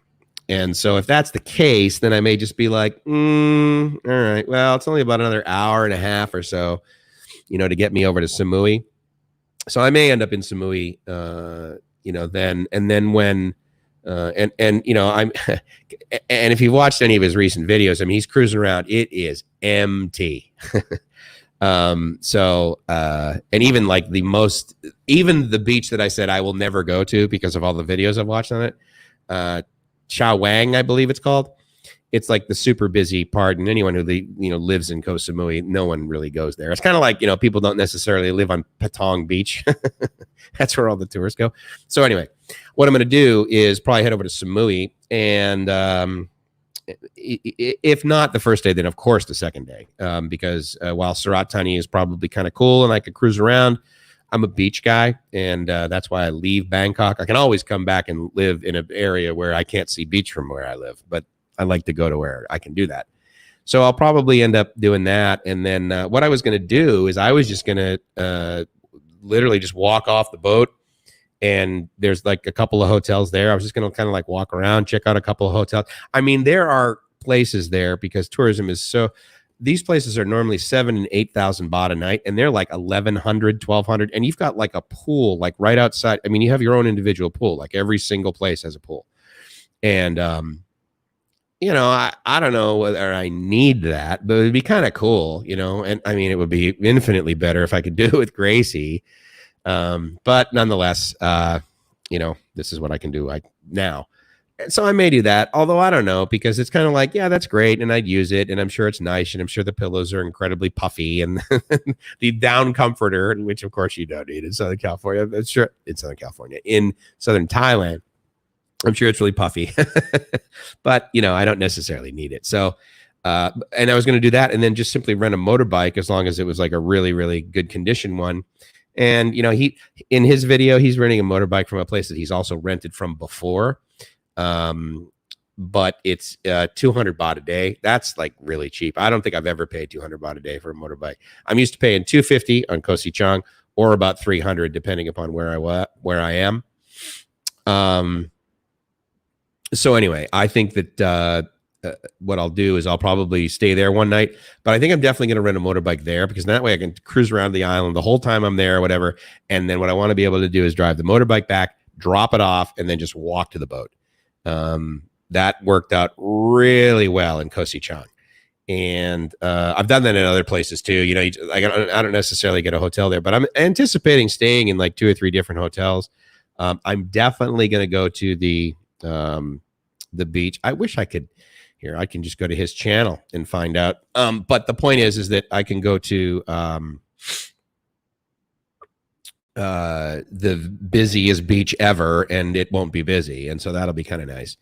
But yeah, I can't for the life of me. I cannot remember the name of that. Hey, and that's the other thing too. If you guys are like Koh Samui people, if you have like any experience with that, please let me know if you can recommend anything to do because, you know, while I'm going to be over there, I figure, you know, if you guys have suggestions, that would be awesome.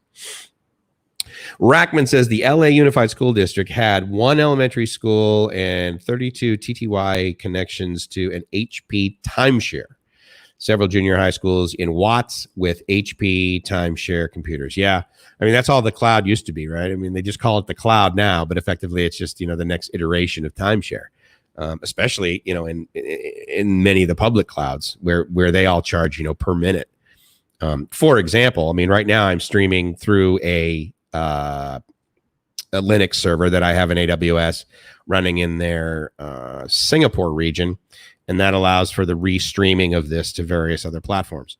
And I do that simply because some of my friends don't watch on YouTube and they like to watch on, you know, Facebook. And then there's also those other platforms that I told you guys about that I kind of like to hang out on because I really think that they're new and up and coming. So when I was in Koh Sichang the first time, there was that experience that I described with the masks. It wasn't common. And she even asked me, she goes, well, what is COVID like in Bangkok? Like, do you have it, you know, up there? And like, I don't know, not really. But this time, not only was I expected to wear my mask pretty much, I mean, certainly on the bus ride down there, the hotel that I stayed at, the resort, actually, it was very nice that I stayed at. It was like 1,000 baht a night because, again, it was cheap and no one's there. It was sort of common for people to have a mask for sure.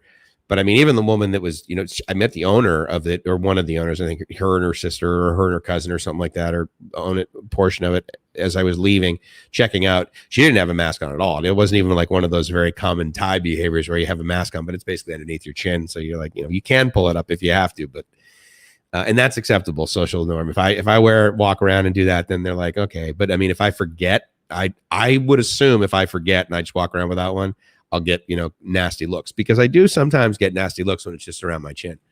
Unless, of course, like I have then I'm eating or drinking or walking around, whatever. So when I went down there the next time, it was common to wear the masks and it was expected to wear the masks. I could not, there's a 7-Eleven there that I showed you guys. I could not get into that 7-Eleven if I didn't have a mask on, if I didn't, and if I didn't let the woman take my temperature. They had the pump, you know, for the hand sanitizer, and it was on. You may or may not, if you're over here, you may have seen it, but you may or may not have seen it in videos. I actually probably do a video of it because it's mildly interesting. They have it's like 3 pieces of metal, basically. So there's the one shaft that holds the stand, and then there's the foot pedal, and then it's like hooked up to another piece of metal, and that pushes down on the top. So you push your foot, and it pushes down like this. So you don't need to touch the hand sanitizer top, right? You just like push your foot and out it comes.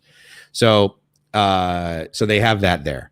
And they didn't enforce the whole check-in thing. They did have a clipboard there, and some Thais were coming in and they were writing their phone number down and, you know, their name and the time that they got there and the temperature that was read on their forehead. But they didn't have a real enforcement of that, but they absolutely were like when people would just like walk by and not get their temperature taken, the girl that was doing it, I mean, she would be like, hey, you know, get back here kind of thing. And so that was sort of interesting. And I think all the Thais that I saw, they were pretty much, I mean, there were some that didn't want to do it, but they were complying. So I was doing that. Now, once I got up to the hotel, the woman was not wearing a mask. The cleaning staff was occasionally wearing a mask, but for the most part, no. I rented the motorbike, and it was interesting. I mean, I literally am the only guy on the entire island that wore a helmet. Like, and that was true actually when Gracie and I were there. I mean, if you just do not wear a helmet, you get on your motorbike. Every now and then you would see a Thai that had like a full face helmet, like with the cover and everything. And, but again, that was back in March. I didn't see any of that when I was there this time in June. And they had, probably, I want to say at least 50% of the people, but they were wearing masks. So they would be wearing masks, cruising along on their motorbike, which you could argue, okay, of all the times to not wear one, you know, when you're going 40 kilometers an hour down the road, you don't need to wear the silly mask. But when I went into the national park effectively there, and they made me check in with my QR code or write down my phone number. So I had to check in with the QR code, and I need, you know, you show them the green little dot. And then they took my temperature, and then they gave me hand sanitizer, and then they gave me a map too, you know, because you're coming into. So anyway, and that was, so for example, like where I did my first live stream when I was there actually like on the beach, and that awesome like cloud cover was behind me.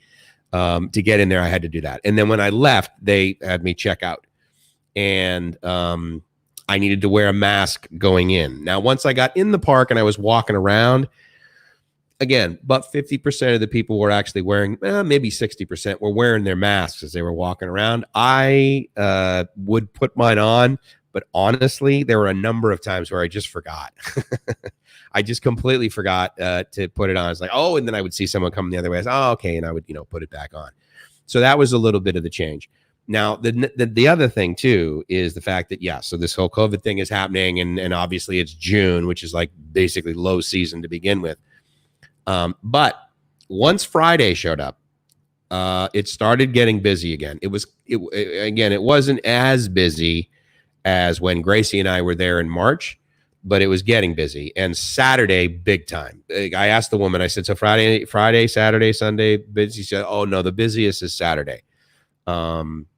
And again, where I was staying, there's like kind of an open area, and that's where all of the Thais, not all of them, that's where several Thais, you know, at night would be drinking. And they were going till like, I mean, I woke up to, you know, use the restroom or something like that. It was like I don't know if it was 2 or 3 in the morning, but anyway, so that was a little annoying. So I will like purposely not stay, certainly not in number 11, probably not in 10. I'll stay in 8 or 9 if I can, if that's going to be the paradigm. Because once you're there, you're kind of like off in a little area. But you can kind of still see the grass, but you got some trees in front of you, so that helps block the noise. Because again, at the end of the day, literally, like when I'm sleeping, when I'm done with my life for today, and I'm going to be like, okay, I'm going to go to sleep. I like it quiet. I like it really quiet, and I find that to be it's disappointing to me when that's disrupted. So anyway. I try and find solutions around that. Now, after we stayed there, we then went to basically the other side of the island, and we stayed at this place that was right on the water, and it was about 50% more. I think it was like 1,500 baht, and you know, our little sort of balcony there. And I did a live stream from there back in March. It was a short one. I think I only did it on Facebook, and I was walking around the beach. It's basically the only real sort of swimming beach in or at least it's the one that's known the most for it in Koh Sichang. But it's also near a place where Gracie and I like to go to watch sunset, which is really cool. And it's where that gazebo was with the completely trashed roof. It's kind of down the little road there from that, where I did that live stream from there with the mobile broadcast studio. On what I discovered was what I thought would sound like a decent microphone, but clearly was not. So that was a bummer, because you guys know how I am about that. But the cool part is I was able to figure out how to tether my laptop to my phone and be able to do a decent broadcast with the Logitech cam. So that's pretty cool. I tried using the Logitech cam actually a few minutes ago when I was out there, when I was going to do pigeon cam.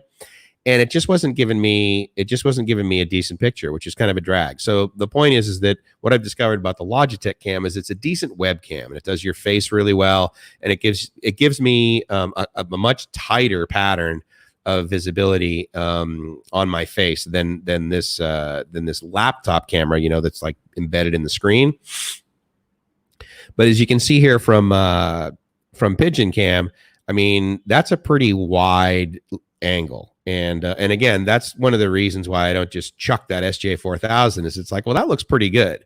And also if it were to start raining right now and the thing got wet and it got damaged, I'd be like, whatever.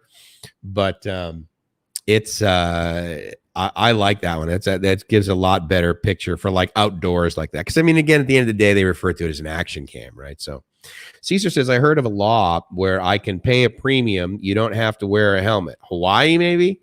Barehead motorbike in the tropics on an island is such a keen pleasure, almost like surfing. I totally get that, man. And I get the infamous, hair through or air, wind through your hair, right? Kind of thing, even though, yes, I'm bald. But of course, you know what I mean by that.